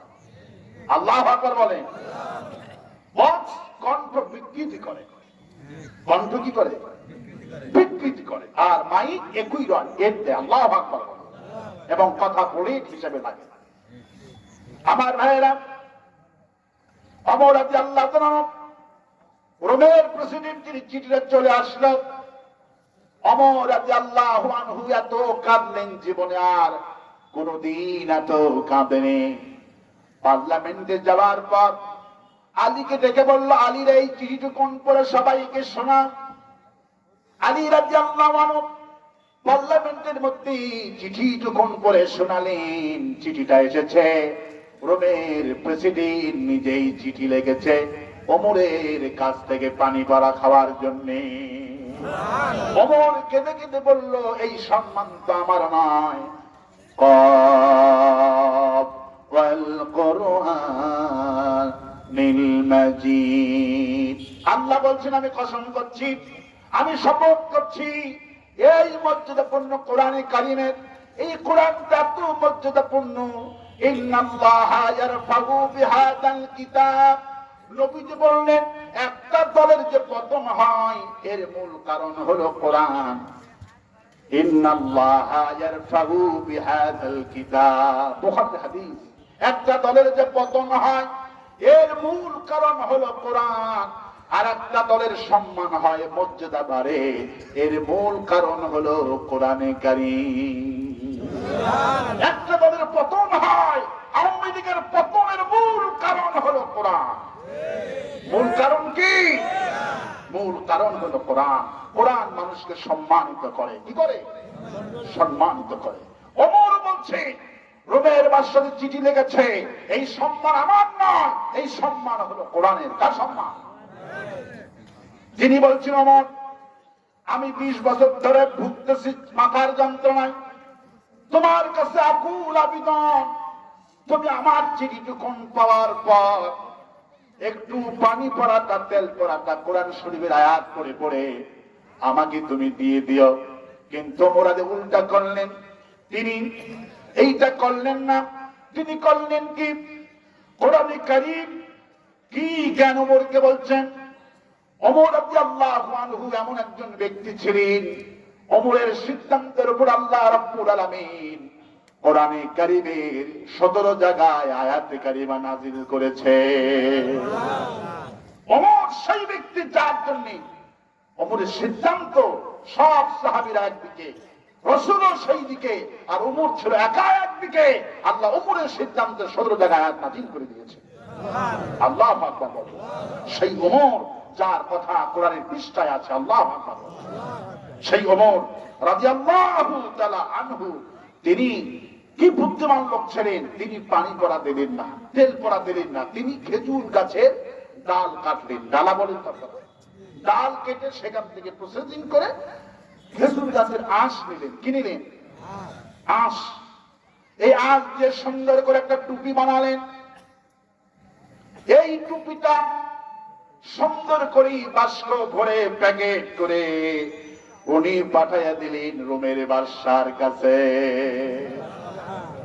রাতের বেলায় সেনাবাহিনীর প্রধান, বিশাল রাষ্ট্র তো সবাই যেতে পারে না তার বাড়িতে, সেনাবাহিনীর প্রধান নিজে, যেহেতু ওমরের পক্ষ থেকে গিফটটা এসেছে, উনি সম্মানী ব্যক্তির গিফট, উনি নিজে সেই ওমর রাদিয়াল্লাহু আনহু সেই বাস্ক গিফট প্রধানমন্ত্রীর বাড়িতে নিজেই নিয়ে আসছে। আল্লাহু আকবার। নিয়ে সেটাকে দিলেন। খাওয়া দাওয়ার পর নিজের স্ত্রীকে নিয়ে রোমের প্রেসিডেন্ট এই বাস্ক খুললেন। খুলে দেখে হায় রে হায়, কোনো ওষুধ নাই, কোনো পানি নাই, কোনো তেল পরা নাই, শুধু একটা টুপি। বিবি বলল, আচ্ছা শুনছি ওমর নাকি খুবই বিচক্ষণ ব্যক্তি, কিন্তু আপনি হলেন খ্রিস্টান, আর আপনি মাথায় টুপি দিবেন কেন? ওমর তো জ্ঞানী লোক শুনলাম, তেল দিলে মাথায় দিতে পারতেন, কিন্তু টুপি দিল কেন? টুপি দিয়ে এটা কি অসুখ ভালো হবে? রোমের প্রেসিডেন্ট বলল, বিবিরা, ওমর যেহেতু এটা দিয়েছে, আমি বিশ্বাস করি এটা মাথায় দিলে ও কাজ হবে। সকালবেলা গোসল করেন নেতাজি। গোসল টোসল করে উনি পার্লামেন্টে চলে গেলেন। 980 জন পার্লামেন্ট সদস্য সবাই হা করে তাকা রয়েছে। প্রেসিডেন্টের মাথাটা এত সুন্দর লাগছে, টুপিটা, আল্লাহু আকবার বলে। মুসলমানদের দেশ সবচাইতে বেশি সুন্দর। রবীন্দ্র ঠাকুরকে দেখলাম মাথায় টুপি পরে, দাড়ি রাখে, জুব্বা পরে, ঠিক কিনা বলে? রবীন্দ্রনাথ ঠাকুর দেখে মনে হয় জামাত ইসলামের আমি 3 শিলা দিয়ে আইছে, ঠিক কিনা বলে? কিন্তু মাথায় টুপি আর দাড়ি যদি মুশরিক পড়ে, মুশরিক বামপন্থী যদি সুন্নাত পালন করে, ওদের কোনো লাভ নাই, যেহেতু ঈমান নাই। কি নাই? যার ঈমান নাই তার কিছু নাই। ঈমান হলো এক। ঈমান কি? ঈমান হলো এক। লা ইলাহা, বলেন লা ইলাহা ইল্লাল্লাহু মুহাম্মাদুর রাসূলুল্লাহ। ঈমান হলো এক। আপনি এক যদি না লেখে, শুধু শূন্য লেখেন, গোটা এই মাঠ ভর্তি, ফুটবল মাঠ ভর্তি শূন্য লেখলেন, শূন্যর কোন দাম আছে? যদি এক লেখেন, একের পিঠে শূন্য দিলেন, একের দাম বাড়লো, 10 হয়ে গেল। আর একটা শূন্য, আর একটা শূন্য, আর একটা শূন্য। শূন্য যত দিবেন একের মানটা তত বৃদ্ধি হবে, কিন্তু খালি শূন্যর কোনো মূল্য নাই। প্রথম লাগবে এক। প্রথম কি লাগবে? ইহুদি এবং খ্রিস্টান এবং বামপন্থী এরা অনেক শূন্য আমল করে, অনেক সুন্নত পালন করে, খাওয়ার শেষে মিষ্টি খাওয়ার সুন্নত পালন করে, হজ করে, যাকাত দেয়, কিন্তু মূল বিশ্বাস ঈমান নাই। ঈমানহীন সুন্নতের কোনো মূল্য নাই। বন্ধুগণ, ভাইরা আমার, উনি সকালবেলায় টুপি মাথায় পার্লামেন্টে গেছে। 980 জন পার্লামেন্ট সদস্য হাত করে টাকা রয়েছে। আচ্ছা আপনি টুপি মাথায় দিয়েছেন, এত সুন্দর লাগে, টুপিটা আপনাকে কে দিল? খবর হয়ে গেল পার্লামেন্টে, এই টুপি যেন যেন টুপি নয়, এই টুপি দিয়েছে মুসলমানদের নেতা, বিশ্ব নেতা ওমর ইবনে খাত্তাব রাদিয়াল্লাহু আনহু। আল্লাহু আকবার। নেতাজি প্রতিদিন পার্লামেন্টে আধা ঘন্টার উপরে থাকেন না মাথার যন্ত্রণার কারণে। আজকে আসর হয়ে গেল, অধিবেশন চলছে, বিশাল পার্লামেন্ট। আসর হয়ে গেল, 10টার থেকে নিয়ে খাওয়া দাওয়া করে না, অনবরত চোখ থেকে পানি পড়ছে, আর চোখ বন্ধ করে চেয়ারে বসে বসে সবার কথাগুলি শুনছেন। সবাই বলল, কে তাকে জিজ্ঞেস করবে এই কথাগুলি? চোখ থেকে পানি পড়ে, মাথায় আবার টুপি দিয়েছে, কারণটা কি? সেনাবাহিনীর প্রধানকে তারা উকিল হিসাবে সাব্যস্ত করলেন যে আপনি যে প্রস্তাব দেন, সে কাঁদে কেন? চোখ থেকে পানি বের হয় কেন? আর তিনি দুপুরেও খালেন না, সকাল 10টার থেকে নিয়ে পার্লামেন্টে বসে আছে লাগাতার, কারণটা কি? সেনাবাহিনী প্রধান কাছে এসে জিজ্ঞেস করলেন, জাহাপানা দুপুরে কি খাবেন না? আপনি কি বাড়িতে যাবেন না? এতক্ষণ তো থাকেন না, কারণ কি? সেনাবাহিনী প্রধানকে রোমের প্রেসিডেন্ট বলে, আপনারা জানান আমার 20টা বছর ধরে মাথার যন্ত্রণা, আমার ইহুদিরা যাদেরকে আমি ইসলামটা ধ্বংস করার জন্য মদিনায় পাঠিয়েছিলাম, এই ইহুদিরা একটা বড় বেদিতে পরিপূর্ণ হয়ে গেলেন। বেদিতে পড়ে গেলে উমরের পানি পড়া, কোরআনের ফু খাওয়ার পর ইহুদিরা ভালো হলো, তিনি ওই ঘটনাটা তুলে ধরলেন। তারপরে আমি উমরের কাছে চিঠি লিখেছিলাম, ওমর আমাকে পানি পড়া না দিয়া, তেল পড়া না দিয়া এই টুপি দিছে। এই টুপিটা সকাল 10টায় মাথায় দিয়ে প্রবেশ করলাম, 4টা বেজে গেল, 1 সেকেন্ডের জন্য মাথার যন্ত্রণা ওঠে নাই। অটোমেটিকলি আমার চোখ থেকে দরদর করে পানি পড়ছে। ওমর রাদিয়াল্লাহু কথাগুলি শুনে, রোমের প্রেসিডেন্টের কথাগুলি শুনে সেনাবাহিনী প্রধানটা পাগল হয়ে গেল। কি আশ্চর্য কথা, টুপি মাথায় দিলে চোখ থেকে পানি বের হয়, অসুখ ভালো হয়। জীবনে গল্প শুনি নাই, জানতো টুপিটা। প্রেসিডেন্ট টুপিটা খুলে দিলেন। টুপিটা নিয়ে সেনাবাহিনী প্রধান যখনই মাথায় দিলেন, অমনি 1 মিনিট গেল না, অটোমেটিক চোখ থেকে দরদর করে পানি পড়ল। অসুখটা ভালো হয়ে গেল, উনিও কাঁদলেন।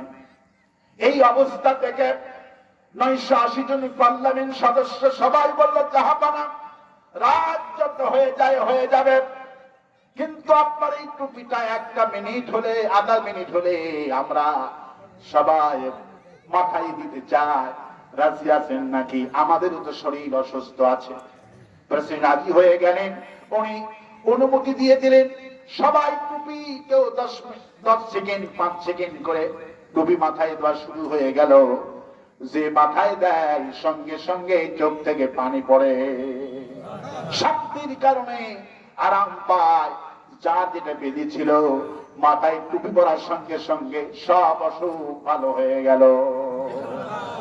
আমার বন্ধুগণ, আমার ভাইয়েরা, এরপরে রাতের বেলায় গভীর রাত্রি বাড়িতে ফিরলেন। বিবি জিজ্ঞেস করলো, এত রাত হলো কেন? বললো, আর বলো না, ওই যে ওমর টুপি দিয়েছিল, তুমি বললা এই টুপি দিয়ে কাম হবে নাকি? কিন্তু ওমর চিন্তা ভাবনা করে দেখেছে, যদি আমি শুধু পানি পরা দিই, তেল পরা দিই, বাড়িতেই থেকে যাবে, পার্লামেন্টে তো যাবে না কোরআনের কথাটা। এই জন্য উনি সুপরিকল্পিত ভাবে খেজুর গাছের আঞ্জা টুপি পুনায়া দিলেন। বাড়িতে আসলেন, খাওয়া দাওয়া করলেন, উনি ঘুমাতে যাবে, টুপিটা খুলে রাখলেন। মাথার যন্ত্রণা শুরু হয়ে গেল। যতক্ষণ টুপি মাথায় থাকে মাথা ততক্ষণ ভালো থাকে। আল্লাহু আকবার। টুপি খুললেই মাথা যন্ত্রণা শুরু। আল্লাহু আকবার। টুপি মাথায় দিয়ে ঘুমালেন। রাত যখন, পরের দিনের কাহিনী, রাত যখন গভীর হয়ে গেল, টুপি মাথার থেকে উনি খুলে ঘুমিয়েছেন। হঠাৎ করে গাইবি আওয়াজ হচ্ছে, প্রেসিডেন্ট টুপির দিকে তাকাও। উনি টুপির দিকে তাকালেন, ঘুম ভেঙে গেল। আওয়াজ দেখি টুপির মধ্যখান থেকে নূরের আলো ছড়াচ্ছে। উনি বিবিকে ডাকলেন, ভয় পেয়ে গেলেন, আলো জ্বালালেন। দেখো ওমর রাদিয়াল্লাহু আনহু সূক্ষ্ম সূক্ষ্ম করে ওই যে নূর যে ছড়ছে, আলো যে ছড়ছে টুপির মধ্যখানে, ওমর রাদিয়াল্লাহু আনহু সূক্ষ্ম সূক্ষ্ম করে কোরআনে কারীমের বিসমিল্লাহির রহমানির রহিম 19টি অক্ষর লাগে। বিসমিল্লাহির রহমানির রহিম লিখতে উনি 19টি অক্ষর দিয়া টুপির মধ্যখানে সূক্ষ্ম সূক্ষ্ম ছোট ছোট করে 19টি অক্ষর দিয়া বিসমিল্লাহির রহমানির রহিম লিখে দিয়েছে। উনি পাগল হয়ে গেলেন, পাগল হয়ে গেলেন, পাগলের মতো অবস্থা হলো। বিবিকে ডাকলেন, দেখছো ওমর রাদিয়াল্লাহু আনহু কি কেরামতিটা করছে? টুপির মধ্যখানে কি লেখা আছে? বিসমিল্লাহির রহমানির রহিম। উনি পরের দিন রাতের বেলা আর ঘুম ধরল না। উনি চিন্তা করলেন, আহারে আহারে, আমার মাথার বেটা 20 বছর, কত বছর? আমার মাথার বেটা 20টা বছর, আমি 20 বছরে তো আমার মাথার অসুখটা ভালো হলো না। ওমর আমাকে বিসমিল্লাহ মার্কা টুপি দিল। কি মার্কা টুপি? বিসমিল্লাহ মার্কা টুপি দিল। আর এই বিসমিল্লাহ মার্কা টুপি যখন আমি মাথায় দিলাম, আমার 20 বছরের অসুখটা ভালো হয়ে গেল। তাহলে উনি চিন্তা করলেন, আহারে আমার সমাজ তো অসুস্থ ভরা, আমার সমাজে জিনা ব্যভিচার, আমার সমাজে মদাসক্ত, আমার সমাজে লুণ্ঠন আহাজারি টাকা পাচারকারী কত রোগী রোগাক্রান্ত হয়ে আছে। আল্লাহ পাক বলেন ফালা ইয়াতাদাব্বারুনাল কুরআন, কোরআন নিয়ে গবেষণা করো, চিন্তা করো, কোরআন খতম করো না। রোমের প্রেসিডেন্ট রাতের বেলায় উনি চিন্তা ভাবনা করলেন, বিসমিল্লাহ মার্কা টুপি দিয়া যদি আমার 19 অক্ষর যদি দিয়া 20 বছরের মাথার অসুখ ভালো হতে পারে, তাহলে এই পুরা রোগ আর গোটা দুনিয়ায় শান্তি আনতে হলে, সমাজ পরিবর্তন করতে হলে কোরআনের বিকল্প কিছুই নাই। আফালা ইয়াতাদাব্বারুনাল কুরআন, সুবহানাল্লাহ বলে, কোরআন নিয়ে গবেষণা করো, চিন্তা করো। ওই পরের দিন পার্লামেন্টে গিয়ে মিন মন্ত্রীদেরকে ডাকলেন, ডেকে বলছেন, এই যে গতকালে তোমরা সবাই চোখের পানি ধরলো, তোমরা সবাই রোগ ভালো হলো, কেন ভালো হয়েছে দেখো, এই টুপির মধ্যে ওমর রাদিয়াল্লাহু আনহু সূক্ষ্ম সূক্ষ্ম করে 19টি অক্ষর লিখে দিয়েছে, বিসমিল্লাহির রহমানির রহিম। আল্লাহু আকবার। উনি পার্লামেন্টে একটা প্রস্তাব দিলেন, কিছুদিন পর একটা পার্লামেন্টে প্রস্তাব দিলেন যে আমি ওমর রাদিয়াল্লাহু আনহুকে স্বপ্নে দেখতে পাচ্ছি। আল্লাহু আকবার। ওমর আমাকে বলছে, ভাই আসেন মদিনায় একটু ঘুরে যান। আল্লাহু আকবার বলে। টুপির আকর্ষণ, টুপির কোরআনে কারীমের আকর্ষণ তার মাথার মধ্যে ঘুরপাক খাচ্ছে। আল্লাহু আকবার বলে। পার্লামেন্টে ঘোষণা করলেন যে আমি আর থাকতে পারছি না, আগামী মাসে আমি শাবান মাস, তার আগে রমজান আগে আমি মদিনায় যাব, কে কে আমার সাথে যাবা? 980 জন পার্লামেন্ট সদস্য এক বাক্য বলল, আপনি যেখানে আমরাও সেখানে। 980 জন পার্লামেন্ট সদস্য সবাইকে নিয়ে মদিনায় চলে গেলেন। ওমরের কাছে গোয়েন্দা বাহিনী খবর দিল, ওমর গো, রোমের প্রেসিডেন্ট তো তার গোটা পরিষদ, মন্ত্রী পরিষদ নিয়ে মদিনায় আসতেছে। আল্লাহু আকবার বলে। মদিনায় যাওয়ার পর সাহাবীদের কান্নার রোল পড়ে গেল।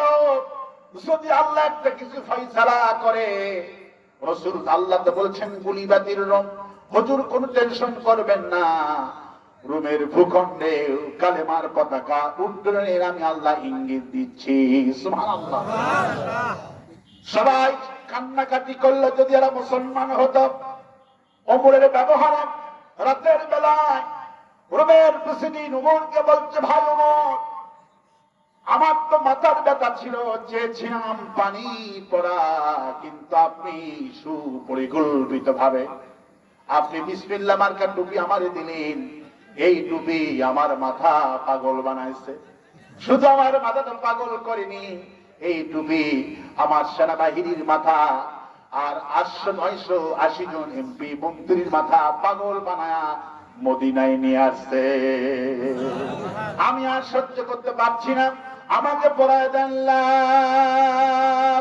ইলাহা ইল্লাল্লাহু মুহাম্মাদুর রাসূলুল্লাহ সাল্লাল্লাহু। একবারে গোষ্ঠী শুদ্ধ সবাই কালেমা পড়ে মুসলমান হয়ে গেছে। সুবহানাল্লাহ। মুসলমান হওয়ার পর আরাম খাপ মজার কাহিনী ঘটলো। সুবহানাল্লাহ। চূড়ান্ত মজা, আরো সাংঘাতিক মজার কাহিনী। আল্লাহু আকবার বলে। রোমের প্রেসিডেন্ট মুসলমান হওয়ার পর এবার ওমরকে জিজ্ঞেস করছে, ভাই ওমর, এই গভীর রাত্রে একটা সত্য কথা আমাকে বলতে হবে। বলেন কি কথা? বলছে, আমার মাথাটা আপনি যেইভাবে বিসমিল্লাহ মার্কা টুপি উপহার দিয়ে আমার পুরা মন্ত্রী পরিষদের মাথাটা পাগল বানায়া মদিনায় নিয়ে আসছি, আমার মাথা পাগল করলো কোরআন। কে পাগল করছে? কোরআন। বিসমিল্লাহ মার্কা কোরআন আমার টুপি দিয়ে আমার মাথাটা পাগল বানাইছে। কিন্তু আমার খুব জানতে ইচ্ছা করছে, ওমর, আপনার মাথাটা, আমি শুনেছি আপনি নাকি খুব কুস্তিগীর ছিলেন, আপনি মক্কার সবচেয়ে বড় সন্ত্রাসী ছিলেন, আপনার মাথাটা কে পাগল বানায় দিয়েছে? ওমর, আমার জানতে ইচ্ছা করছে, আমার তো আপনার বিসমিল্লাহ মার্কা টুপি আমার রোমের প্রেসিডেন্টকে আর মন্ত্রী সুদ্ধা মদিনায় এসে মুসলমান করলেন। সুবহানাল্লাহ। কিন্তু আপনি এত বড় সন্ত্রাসী থেকে আপনাকে কে কোন জিনিসটা মুসলমান করেছে? সুবহানাল্লাহ। বলার সঙ্গে সঙ্গে ওমর কেঁদে ফেলালেন আর বললেন, ভাই প্রেসিডেন্ট, আপনাকে যে কোরআনের বিসমিল্লাহ মার্কা টুপি মাথাটা পাগল বানায়া মদিনায় নিয়ে এসেছে আমাকে, ওই কোরআন আমার মাথাটাও পাগল বানায় মুসলমান করেছে। বলল সেটা কি শোনাবেন নাকি? বলে হ্যাঁ, কেন শোনাবো না। আমার কথা কোরআনে কারিমে আছে, যেই দিন মুসলমান হয়েছি ওই ঘটনা কোরআন শরীফে আছে। সুবহানাল্লাহ।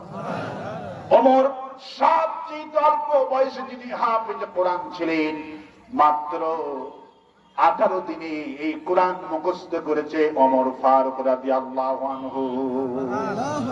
এত তীক্ষ্ণ প্রেম ছিল সাহাবীদের মধ্যে, এত বুদ্ধি, এত সাহসী, এত হুঙ্কার আর ছিল না। আল্লাহু আকবার বলে। ওমরের শাসন আমলে বাঘ আর ছাগল একই খাতে পানি খেত। সুবহানাল্লাহ। সাহাবীরা বলতেন, বিভিন্ন দেশের প্রদেশ থেকে ওমরকে তার ভক্তরা বলতেন, জামিনুল মুমিন আপনি যে মরে যাবেন আমরা বুঝবো কেমনে? আপনি মারা গেছেন, খবর পাইতে পাইতে তো অনেক সময় লেগে যাবে। আজকে তো মোবাইলের যুগ, মুহূর্তের মধ্যে ফেসবুকে দিলে গোটা বিশ্ব জানে। ওমর রাদিয়াল্লাহু আনহু বলছিলেন কি জানেন, আমি যেদিন মারা যাব সেদিন দেখবা এই দেশের বাঘ আর ছাগল এক খাতে পানি খাবে না, তাদের কাছে খবর হয়ে যাবে, বাঘ ছাগলকে ধরবে, তখন বুঝবা ওমর রাদিয়াল্লাহু আনহু ইন্তিকাল করেছেন। আল্লাহু আকবার বলেন। কি শাসন ছিলেন! গোটা বিশ্ব ভয় করত, বাঘ ভয় করত, ছাগল ভয় করত। ওমর যদি অন্যায় হয়ে যায় ওমর কোনো আপোষ করবে না। আল্লাহু আকবার। এই হলো ওমর ফারুক রাদিয়াল্লাহু আনহু। ওমর রাদিয়াল্লাহু আনহু বলছেন, আমি সন্ত্রাসী ছিলাম দারুন নাদু আবু জাহেলের পার্লামেন্টে। আমাকে সকাল 10টার সময় মিস্টার আবু জাহেল আমাকে পার্লামেন্টে তলব করলো, আমি চলে গেলাম। আবু জাহেল আমাকে বলতে, শোনো আমার রসুল কিন্তু কেউ মারতে পারছে না, রসুলকে পাথর ছেড়ে দিলাম, কিন্তু পাথর ছেড়ে দিলাম পাহাড় থেকে, কিন্তু যেই জায়গাতে পাথর সেই জায়গায় থাকে, কেউ মারতে পারে না। সুবহানাল্লাহ।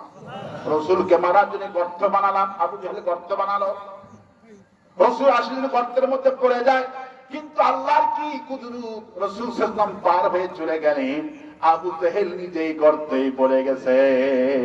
সেই ট্রাইব্যুনালে আমাদের নেতাগুলিকে ফাঁসি দিয়া মারছে, ওই ট্রাইব্যুনালে এখন হাসিনার বিচার হচ্ছে, ওই ট্রাইব্যুনালে বিচার হচ্ছে, ফের ট্রাইব্যুনাল বানাতে হচ্ছে না। সেই গর্ত খুঁজেছে আবু জাহেল, সেই গর্তের মধ্যেই পড়েছে। আওয়ামী লীগ যেই ট্রাইব্যুনাল তৈরি করেছে, এই ট্রাইব্যুনালে সত্যের সাক্ষীর ভিত্তিতে হাসিনার 1000 ভাগ ফাঁসি হবে। আওয়াজ থেকে কণ্ঠি, আওয়াজ থেকে কণ্ঠি। আমার ভাইয়েরা, আমি পার্লামেন্টে চলে গেলাম। আবু জাহেল আমাকে প্রস্তাব করলো, যদি রসুলকে মারতে পারো মন্ত্রী দিব, এটা দিব, সেটা দিব। রাজি হয়ে গেলাম। ইশারের নামাজের পর আমি হুজুরের বাড়িতে গেলাম। দরজায় নক করার সঙ্গে সঙ্গে ফাতেমা বের হয়ে গেল। ফাতেমা বলল, আমার আব্বার খোঁজ করতেছেন নাকি? বলে হ্যাঁ। বলল, আমার আব্বা আবু বকর আর আলীকে নিয়া হারাম শরীফে নামাজ পড়ে। সুবহানাল্লাহ। ওমর বলল, এটি নামাজের মধ্যে আক্রমণ করা উত্তম সময় বেছে নিলেন তিনি। ওমর বলল, আমি কাবার চত্বর রাতের বেলায় কোনোদিন এইভাবে যাই নাই। আমি চলে গেলাম হারাম শরীফে, যে দেখি পূর্ণিমার চাঁদ কাবার উপরে উঠেছে আর বিশ্বনবী নামাজ পড়াচ্ছেন। আমি রাসূলের চেহারা মোবারক দেখা মাত্র পাগল হয়ে গেলাম। একবার পূর্ণিমার চাঁদের দিকে তাকায়, আর একবার বিশ্বনবীর দিকে তাকায়। আমার মন বলল, ওমর রে, তোর কি লজ্জা হয় না? তুই যাকে মারতে আসিস তাকায় দেখ, চাঁদের চাইতে কত সুন্দর তিনি। ওমর বলল, আমি পাগল হয়ে গেলাম। আমি লজ্জাগ্রস্ত হয়ে, এত সুন্দর লাগতেছে কোরআন তেলাওয়াত, আমি পাগল হয়ে গেলাম। আমি কোরআনে কারীম শুনছি আর মনে মনে ভাবলাম, কি আশ্চর্য কথা, রাসূল তো মাদ্রাসায় গেলেন না, কোন বিশ্ববিদ্যালয়ে লেখাপড়া করলেন না, কিন্তু এগুলি কিভাবে তিনি বলেন? নিঃসন্দেহে কোন জিনিস শিখাইয়া দেয়। ওমর বলল, আমি যখন মনে মনে ভাবলাম রাসূলকে জিনিস শিখাই দিচ্ছে, রাসূল তখন আমার মনের খোরাক নামাজের মধ্যেই বলতেছেন, ইন্নাহু লাকাউলু রাসূলিন কারীম। না না, এটা কোনো জিনের কথা নয়, এটা একটা সম্মানিত রাসূলের বাণী। আল্লাহু আকবার। ওমর বলল, আমি যখন মনে মনে ভাবলাম নিশ্চয়ই তিনি কবি হয়ে গেছেন। কি হয়ে গেছেন? নিশ্চয় তিনি কবি হয়ে গেছেন, নইলে এত সুন্দর করে মিনায় মিনায় বলেন কিভাবে? ওমর বলল, আমি যখন মনে মনে রাসূলকে কবি বললাম, তখন নবীজি আমার জবাবটা এইভাবে দিলেন, ও আমার হুয়া বিকাউলি শাইর কলিলাম মা তুমিনুন। না না, এটা কোন কবির কথা নয়, তোমরা কমই বিশ্বাস করো। ওমর বলল, আমি মনে মনে ভাবলাম নিশ্চয় তিনি গণক হয়ে গেছে। মনের কথা যখন বলতে পারে নিশ্চয়ই তিনি গণক হয়ে গেছে। ওমর বলল, আমি যখন রাসূল সাল্লাল্লাহু আলাইহি ওয়াসাল্লামকে গণক ভাবলাম, নবীজি আমার মনের কথাটা এইভাবে দিলেন, ওয়ালা বিকাউলি কাহিন কলিলাম মা তাযাক্কারুন। না না, এটা কোনো গণকের কথা নয়, তোমরা কমই বিশ্বাস করো। ওমর বলল, তাহলে আমি কথাটা আবার ছুড়ে মারলাম, কবির কথা নয়, জিনেরও কথা নয়, ভূতেরও কথা নয়, গণকেরও কথা নয়, কথাটুকুন তাহলে কার? ওমর বলল, আমি যখন বললাম কথাটুকুন তাহলে এটা কি জিনিস, আমি যখন মনে মনে ধান্দা করলাম, চিন্তা ভাবনা করে রাসূলের দিকে নিক্ষেপ করলাম, রাসূল তখন চূড়ান্ত জবাব দিচ্ছেন, তানজিলুম মির রাব্বিল আলামিন। এটি সেই বিশ্ব পালন কর্তা আল্লাহ রাব্বুল আলামিনের পক্ষ থেকে নাযিলকৃত কিতাব। সুবহানাল্লাহ। ওমর বলল, মারা তো দূরের কথা, বাড়ির দিকে দৌড় দিলাম। বিবি আমাকে আমার গাটা ঘামা দেখে, আমার হাঁপানো দেখে আমার স্ত্রী আমাকে জিজ্ঞেস করছে, ওমর গো, কিছুই বুঝতে পারলাম না, তোমাকে কে ধাওয়া করলো, গাটা ঘামা কেন? আমি ওমর বিবিকে জিজ্ঞেস উত্তর দিলাম, বিবি রে, আমার এই মক্কাতে কোনো বেটার তো সাহস নাই ওমরকে ধাওয়া করা। আমি গেছিলাম মুহাম্মদ সাল্লাল্লাহু আলাইহি ওয়াসাল্লামকে মারার জন্য, কিন্তু আমি রাসূলকে মারতে গিয়া আজকে নিজে কোরআনের কর্মী হয়ে বাড়িতে ফিরে আসলাম। আল্লাহু আকবার বলেন। এই হলো সেই কোরআন, সেই কোরআন, ওয়ালাকাদ আতাইনাকা সাবআন মিনাল মাসানি ওয়াল কুরআনাল আযীম। হে রাসূল, আমি আপনাকে কোরআন দিয়েছি, সেই সঙ্গে পূর্ণাঙ্গ একটা সূরাতুল ফাতিহা দিয়েছি, 7টি আয়াতে কারিমা দিয়েছি। আফালা ইয়াতাদাব্বারুনাল কুরআন, কোরআন নিয়ে গবেষণা করো, চিন্তা করো। সাহাবী আজমাইন বলি কোরআন গবেষণা পেজ গঠন করতেন। আওয়ামী লীগ সরকার আসার পরে তো কোরআন গবেষণা নাই, গবেষণা হতো অন্য ধর্মের, আর বই পুস্তকে শুধু বাপের কাহিনী দিয়ে সব ভরাইছে। তত্ত্বাবধায়ক সরকারকে ধন্যবাদ দিচ্ছি, ওদের সমস্ত কারিকলম বাতিল করেছে, নতুন ভাবে আমার বই ছাপানো হচ্ছে। আমার দেশের সোনামণিদের কাছ শেখ মুজিবের কাহিনী শোনানো হবে না, আমার দেশের সোনামণিরা শিখবে শহীদ আবু সাইদের কাহিনী, মুগ্ধর কাহিনী। এরাই হলো বীর মুক্তিযোদ্ধা, যাদের অন্যায় ভাবে ফাঁসি দিয়েছে, সাইদের কাহিনী শোনানো হবে। আর রাস্তিগন্ধি, আর রাস্তিগন্ধি আমার দেশের সোনামণিদেরকে শেখানো হবে কিভাবে আমরা বিলাল দেখিনি, খাব্বাব দেখিনি, খুবাইব দেখিনি, রংপুরের কৃতি সন্তান শহীদ আবু সাইদকে দেখেছি। বীরের মতো কিভাবে গুলির কাছে, বন্দুকের কাছে মাথা নত না করে বুক পেতে দেয়। খাব্বাব, খুবাইবকে মনে হয় দেখতেছে। আল্লাহু আকবার। আমরা জালিম ফিরআউনকে দেখিনি, আমরা আবু জেহেলকে দেখিনি, দেখেছি ডাইনি হাসিনাকে। আয়না ঘরের কথা জীবনে বাপু শুনছে? এই আয়না ঘর বানিয়েছে ডক্টর ইউনূস বলেছেন, আয়না ঘর আমি দেখেছি, আয়না ঘর নষ্ট করব না। হাসিনা এবং হাসিনার যে মহব্বতের কলজার টুকরা লোক আছে, বিবি হারুন, কি বিবি হারুন, এদের জন্য, এদের দুঃসন্তের জন্য আয়না ঘর রেখে দিলাম। বিচারের পরে যে নতুন সরকার হবে, নির্বাচিত সরকার, তাদেরকে যেন আয়না ঘরে রাখার ব্যবস্থা করা হয়। ঠিক কিনা বলে? কারা কারা চান? দুহাত আল্লাহ কবুল করুন বলে আমি আর আসতে বলি আমি। এই জন্য নামাজ করবো কার জন্যে, রোজা করবো কার জন্যে, হজ করবো কার জন্যে? আল্লাহ পাক বলছেন কোন কোন সময় যারা আমার ইবাদত বন্দেগী করবে না, ওরা সেদিন আফসোস করে বলবে রুবামা ইয়াউদ্দুল্লাযীনা কাফারু লাউ কানু মুসলিমিন।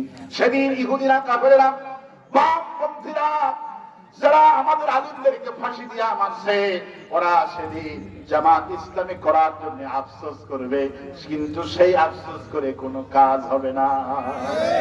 বলবে যদি জামাত ইসলামী করতাম, যদি মামুনুল হকের দলটা করতাম, যদি ইসলামী দল করতাম, আল্লাহ বলছেন বামপন্থীর আফসোস সেদিন কোনো কাজে লাগবে না। আরো আস্তে কণ্ঠে, আরো আস্তে কণ্ঠে। এই জন্য নামাজ পড়বো কার জন্যে, রোজা করবো কার জন্যে, হজ করবো কার জন্যে, বউকে পিটাবো কার জন্যে? আল্লাহর জন্য বউ পিটাবে, খবরদার বউ পিটাবেন না। রাসূল কারীম সাল্লাল্লাহু আলাইহি ওয়াসাল্লাম বলেন খায়রুন নাস আলিহি, ওই মানুষ উত্তম যাদের পরিবারের কাছে উত্তম। হুজুর বলেন পরিবারের যে মূল জিনিস সেটা হলো তোমার বিবি। সেটা কি? তোমার বিবির কাছে যদি তুমি উত্তম হতে পারো, তুমি আল্লাহর কাছে উত্তম। কথা যখন বলে বিশ্ব নবী বললেন আমি আমার বিবির কাছে উত্তম ব্যক্তি। সুবহানাল্লাহ। আমার বিবির কাছে আমি উত্তম ব্যক্তি। নবী করিম সাল্লাল্লাহু আলাইহি ওয়াসাল্লাম বলছেন তুমি বিবিকে অবহেলা করো না। বদর যুদ্ধে 313 জন সাহাবী যোগদান করেছিল আপনারা জানেন, কিন্তু হাদিস শরীফ এসেছেন শুধু বিবির খেদমত করার জন্য একজন সাহাবী যেতে পারেননি। রাসূলুল্লাহ 312 জন সাহাবীকে নিয়ে বদরের প্রান্তরে গেছে। আল্লাহু আকবার। বিবির খেদমতটা কত বিশাল বুখারী শরীফ থেকে শোনাচ্ছে। বদরের যুদ্ধের দিনে রাসূল করিম, আপনি একটু খাতা কলম বন্ধ করেন ভাই, এগুলো ডিস্টার্ব আপনার নজর সবার দিকে। এটা মাহফিল তো, এটা আর আপনি হলেন মূল কষ্ট, ঠিক কিনা বলেন? এই লোক যদি শান্তি পায় আপনার শান্তিটা বেশি হবে, ঠিক কিনা? কারণ উনি কষ্টটা আমার সাথে দেখেছি, উনি বেশি করেছে। আল্লাহু আকবার বলেন। আমার ভাইয়েরা, বদরের যুদ্ধের সকাল বেলায় রাসূল করিম সাল্লাল্লাহু আলাইহি ওয়াসাল্লামের কাছে এসে রাসূলের জামাই ওসমান জুন নুরাইন, দুটি নূরের মালিক, রাসূলের দুই কন্যাটাকে তিনি বিবাহ করলেন। ওসমান রাদিয়াল্লাহু আনহু ফোঁপায় ফোঁপায় বদরের দিনে কাঁদতেছে। হুজুর বলছেন ওসমান কাঁদো কেন? ইয়া রাসূলুল্লাহ কাঁদি এই জন্য। এখানে কথা বন্ধ করতেই হবে, কথা বন্ধ করতেই হবে 100%। আমার ভাইয়েরা,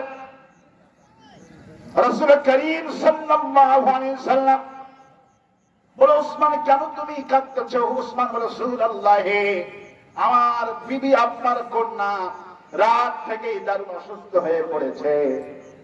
আমার বিবি কি এমন অবস্থায় রেখে বদরে যাব না আমি বিবির খেদমত করবো? আমি তো কিছু বুঝতে পারছি না।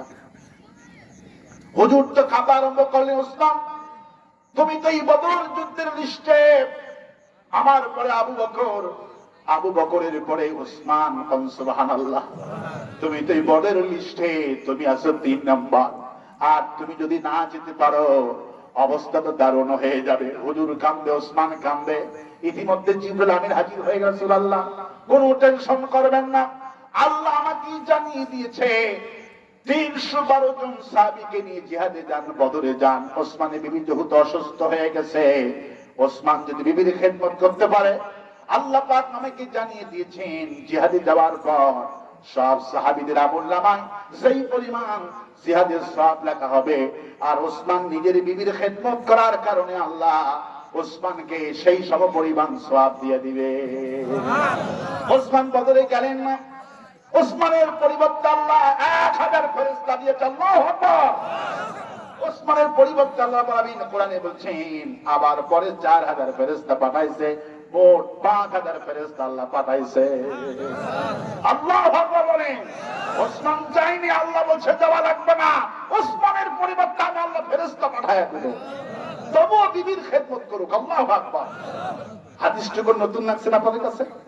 নতুন হাদিস। আল্লাহু আকবার বলেন। পুরাতন হাদিস উনি হুজুর পড়েন তাই।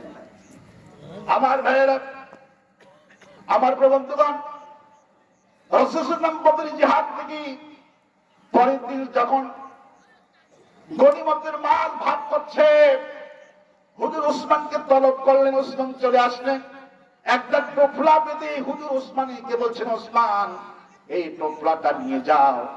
ওসমান এত কান্দে, হুজুর টোপলাটা কিসের?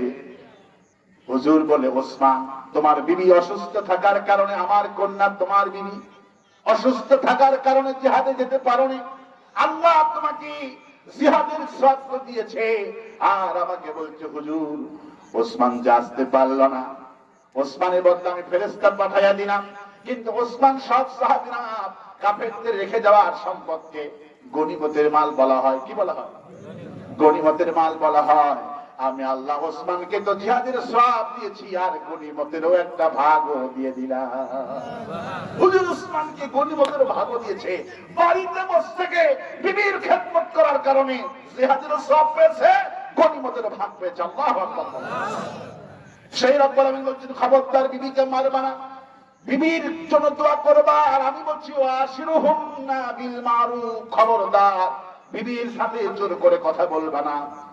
যদি আপনার ছেলেটা ভদ্র হোক, আপনার মেয়েটা ভদ্র হোক, যদি চান বিবির সাথে নম্র ভাষায় কথা বলবেন।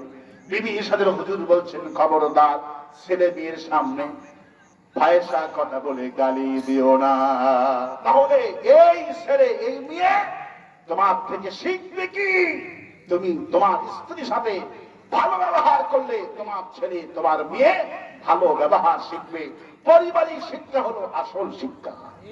ঠিক কিনা বলেন আমার বন্ধুগণ, আমার ভাইরা? এই জন্যই বিবিকে কেউ মারবেন না। আল্লাহ পাক অন্যত্র বলছেন, হুন্না লিবাসুল লাকুম ওয়া আনতুম লিবাসুল লাহুন্না। সুবহানাল্লাহ বলবেন না? আমি স্বামী স্ত্রীকে এমন দামি করে পাঠালাম, এমন দামি করলাম, স্বামী স্ত্রী উভয় হলো পোশাক। উভয় কি? পোশাক। পোশাকটা থাকে বুকের সাথে জড়ানো। অটোমেটিকলি হাদিস শরীফে এসেছেন, পোশাক যেমন থাকে বুকের সাথে জড়ানো, বিবিটাও থাকে বুকের সাথে জড়ানো। সুবহানাল্লাহ। রাসূলুল্লাহ বলছেন, ব্যাখ্যায় বলছেন, আল্লাহ পাক বলছেন, তুমি স্ত্রী, তুমি স্বামী, তোমার বিবির পোশাক। সুবহানাল্লাহ। আপনি বিবির কি? পোশাক। কিন্তু এতটুকু বলেই তো আলেমেরা ছেড়ে দেয়। কিন্তু হাদিস শরীফে ব্যাখ্যা আছে অনেক বড়। এটা বললে মানুষ আরো বুঝবে বেশি, কিন্তু এই ব্যাখ্যাটা আলেমরা খুবই কম করে। আমি আপনাদের কাছে ব্যাখ্যাটা শোনাচ্ছি।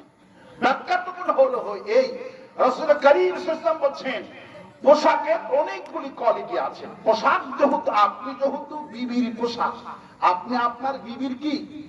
পোশাক। এতটুকু বললেই কি হবে? রাসূল হাদিস শরীফে বললেন, পোশাকের অনেকগুলি কোয়ালিটি, সবচেয়ে বড় কোয়ালিটি হলো পোশাক গোপন করে। কি করে? পোশাক আপনার দেহটাকে গোপন করে, ঢেকে ফেলে দেয়। কি ফেলে দেয়? আপনার শরীর গোপন করছে না, কেউ দেখতে পারে? পোশাক পরলে শরীরটা গোপন হয়ে গেল।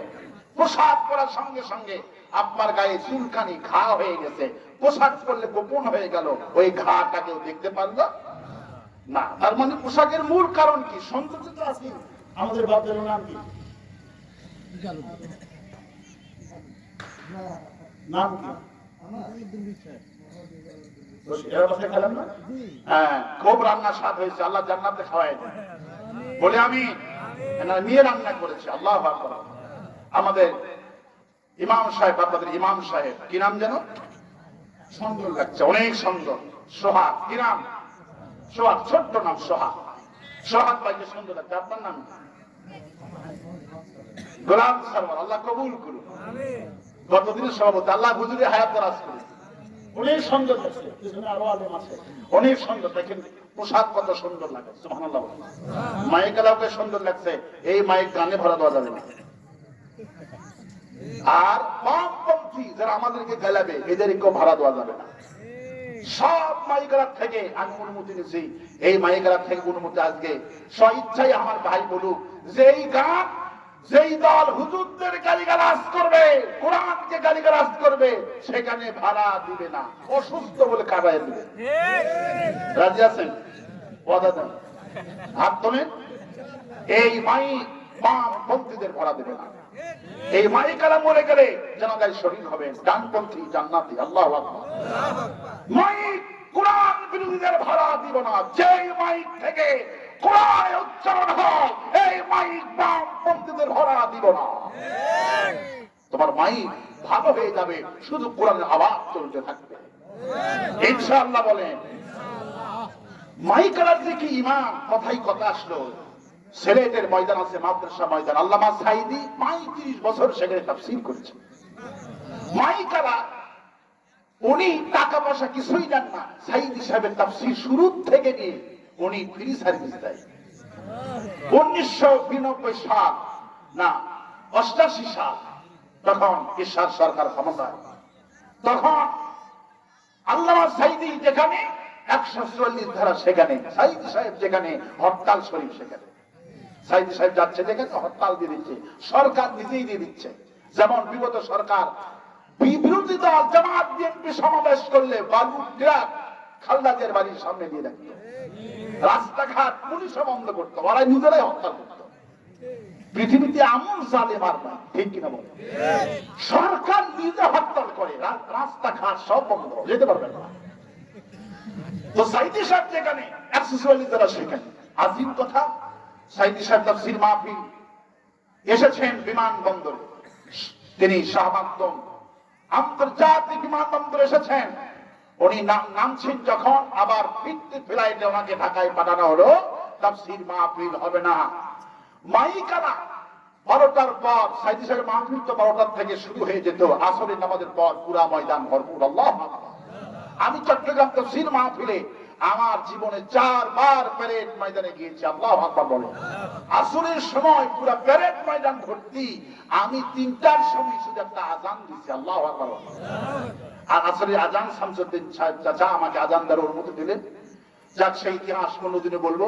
তো আপনার তারপরে আপনার মাইক ম্যান 12টার সময় মাইক চালু করে হ্যাঁ হু বলতেছে, হঠাৎ করে একজন বলছে ভাই মাইকটা বন্ধ করেন। বলে কেন? বলল সাঈদী সাহেবকে এয়ারপোর্ট থেকেই পাঠানো হয়েছে, তাফসীর মাহফিল হবে না। মাইকালা ওখানে স্টপ করে 1 সেকেন্ড দেরি হয়নি, তাফসীর হবে না, সাঈদী তাফসীর করতে পারবে না, এই চিন্তায় হার্ট অ্যাটাক করে সঙ্গে সঙ্গে মারা গেছে। কত বড় ঈমান! আল্লাহু আকবার। ইন্না আকরামাকুম ইনদাল্লাহি আতকাকুম।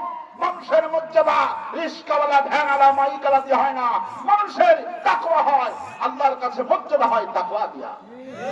আল্লামা সাঈদী পরে বছর প্রাণ ভরে মাইকালার জন্য কাঁদতে, এখনো সেই ওয়াজটা সাঈদীর পাবেন, যে মাইকালার ব্যাপারে আল্লামা সাঈদীর বক্তব্য, ওটা দিলে আপনি পেয়ে যাবেন। অনেক বড় কথা আমার ভাইয়েরা। এই যে মাইকালা, কোরআনের সঙ্গে মহব্বত, আমার দেশের মাইকালারাও এবং বিগত সরকার আমলে যদি একটু ওদের বিরুদ্ধে যায়, মাইকালা মাইক অসল করে দেয়। আমার অনেক মাহফিল হয়েছে, কিন্তু আজকের মাইকালা আলহামদুলিল্লাহ এখন তো আমাদের পক্ষে। সুবহানাল্লাহ বলবেন না? আল্লাহ কবুল করুন বলে আমি। রাসূল কারীম সাল্লাল্লাহু আলাইহি ওয়াসাল্লাম বলেছেন, পোশাকের মূল কারণ হলো গোপন করা। কি করা? পোশাকের মূল কারণ হলো গোপন করা, শরীর ঢেকে রাখা। রাসূল কারীম সাল্লাল্লাহু আলাইহি ওয়াসাল্লাম বললেন, তুমি তোমার বিবির কি গোপন করবা? তুমি তোমার বিবির কি গোপন করবা, কি ঢেকে রাখবা? তুমি পোশাক। হুজুর বললেন বুখারীতে, তোমার বিবি যখন তোমার কোনো ভুল কাম করবে, তোমার বিবি যখন অকাম করলো, কোন ভুল কাম করলো, তোমার বিবির তুমি এই ভুল কথাগুলি প্রচার করো না। শ্বশুর শাশুড়িকে বলিও না, পিতা মাতাকে বলিও না, কাউকে বলো না। পোশাকের কাম হলো গোপন করা, ঢেকে রাখা। তোমার বিবি যখন কোন অকাম করবে, কোন ভুল কাম করবে, তুমি স্বামী গোপন করে ফেলে দাও, ঢেকে ফেলে দাও। আল্লাহ পাক বললেন, কোন স্বামী যখন স্ত্রীকে তালাক দেয় না, তালাক দিতে পারে, বিবিকে মারতে পারে, কিন্তু আল্লাহ যেহেতু বলছেন তুমি স্বামী বিবির পোশাক। যখন বিবি স্ত্রীকে বলে, শোনো তোমার এই ভুলগুলি আমি স্বামী গোপন করলাম, পোশাকের কাম হলো গোপন করা, আমি তোমার দোষ গুণগুলি গোপন করে দিলাম, কাউকে বলবো না, আমি তোমাকে তালাকও দিব না, তোমাকে মারবো না, আল্লাহর হস্তে তোমাকে আমি ক্ষমা করে দিলাম। রাসূলুল্লাহ বললেন, সঙ্গে সঙ্গে একটা ফেরেশতা নাজিল হয়ে যায় বাড়িতে। ফেরেশতা এসে থেকে সালাম দিয়ে বলে, এই বাড়িতে একটা খাইরুন নাস আহলি, একটা পুরুষ আছে ভালো পুরুষ, যেই পুরুষটা তার বিবিকে মাফ করেছে। আল্লাহ আমাকে খবর দিয়েছেন, আল্লাহ আমার মাধ্যমে ওই লোকটাকে সুসংবাদ দিচ্ছেন। বিবির গুনাহগুলি, বিবির অপরাধগুলি গোপন করার কারণে, ঢাকার কারণে আল্লাহ পাক ওই স্বামীর জিন্দেগির গুনাহ মাফ করে দিয়েছে। কথা করতে পারবে জীবনে? বিবি যত বড় ভুল করুক, রাসূলুল্লাহ বলছেন তোমার বিবির যখন কোন ভুল হয়ে যাবে, তুমি বিবিকে প্রহার করো না। তোমার বিবি 10 বছরের জীবনে, 20 বছরের সংসারের জীবনে অনেক অবদান আছে, অনেক ভালো ভালো কাম তোমার বিবির অবদান আছে। ওই ভালো কথাগুলি স্মরণ করে মনে করে আজকের অপরাধটাকে ক্ষমা করে দাও। আল্লাহু আকবার।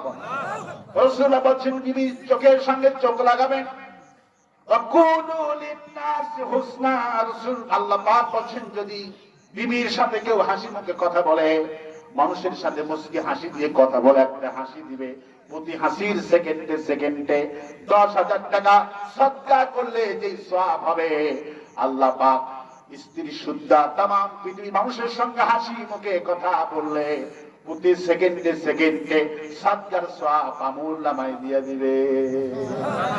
একটা সদকা, ছাগল ছাড়া কিন্তু সদকা হয় না, ছাগল ছাড়া সদকা হয় না, মুরগি দিয়ে সদকা হবে না, হাত দিয়ে সদকা হবে না, সদকা হবে, সদকা হবে জানের বদলে জান, যা দিতে হবে একটা ছাগল দিতে হবে। এর নিয়ম হলো এই যে আল্লাহ আমার সন্তানের অপারেশন লাগবে, আমার অপারেশন লাগবে, পেটে ব্যথা ভালো হচ্ছে না, আপনি আল্লাহর কাছে নিয়ত করেন যে আল্লাহ আমার যদি পেটের ব্যথা ভালো হয়, আমার স্ত্রী, আমার সন্তান, আমার পিতামাতা যদি এই অসুখটা ভালো হয়, আমি তোমার জন্য একটা সাদকা দিব।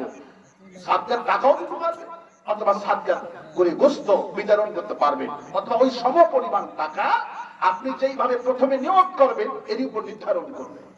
যদি মনে করেন যে সাদকা আমি জব করে গোশত বিতরণ করবো, প্রথমে যদি এই নিয়োগ করেন তাহলে এই নিয়োগই করতে হবে। যদি মনে করেন যে আমি 10,000 টাকার মধ্যে একটা সাদকা দিব, 8,000 টাকার মধ্যে একটা ছাগল সাদকা দিব, 6,000 টাকার মধ্যে একটা ছাগল, ছোট ছাগল সাদকা দিব, আপনার এমনিটির উপরে আপনি তাহলে ওই পরিমাণ টাকা নিয়োগ করতে পারেন যে আল্লাহ আমার আত্মীয় স্বজনের মধ্যে টাকা আমি সাদকার টাকাটা বিতরণ করব। প্রথম যে নিয়োগ করবেন, আর আল্লাহ বলছেন এটা ভালো হওয়ার পরে তুমি দান করো। সুবহানাল্লাহ। কত রহমান তিনি, সাদকাতুল বালা, সাদকা দিলে দানা মুসিবত, বড় বড় বিপদ থেকে আল্লাহ রক্ষা করে। রাসূল বলছেন একটা সাদকা দিলে যে সওয়াব, স্ত্রীর সাথে হাসি মুখে কথা বলবেন, নিজের সন্তানের সাথে হাসি মুখে কথা বলবেন, বড় ভাই, প্রতিবেশী, মুরব্বীর সাথে হাসি মুখে কথা বলবেন, প্রতি সেকেন্ডে একটা মুস্কি হাসি দিলে সাদকার সওয়াব নামায় দিবে। আরো আস্তে কম সুবহানাল্লাহ। আমাদের ব্যবহার দিয়ে, হাসি দিয়ে, কোরআন দিয়ে আমাদের ভাইদেরকে কোরআনের কর্মী বানাবো, গালিগালাজ করে নয়। আমরা যা বললাম কোরআন থেকেই বলেছি। আফালা ইয়াতাদাব্বারুনাল কোরআন, কোরআন নিয়ে গবেষণা করো, চিন্তা করো। এই কোরআন গবেষণা যেই দলে আছে, কোরআনের যেই দলটা কোরআনের আইন চায়, এই দলগুলি হলো জান্নাতি দল। বলে আমি এখন দোয়া করছি। জি, আমাদের সম্মানিত সভাপতি সাহেব কিছু কথা বলবেন। আপনারা অবশ্যই আমার দৃষ্টিকোণ থেকে জান্নাতে মানুষ। আল্লাহু আকবার।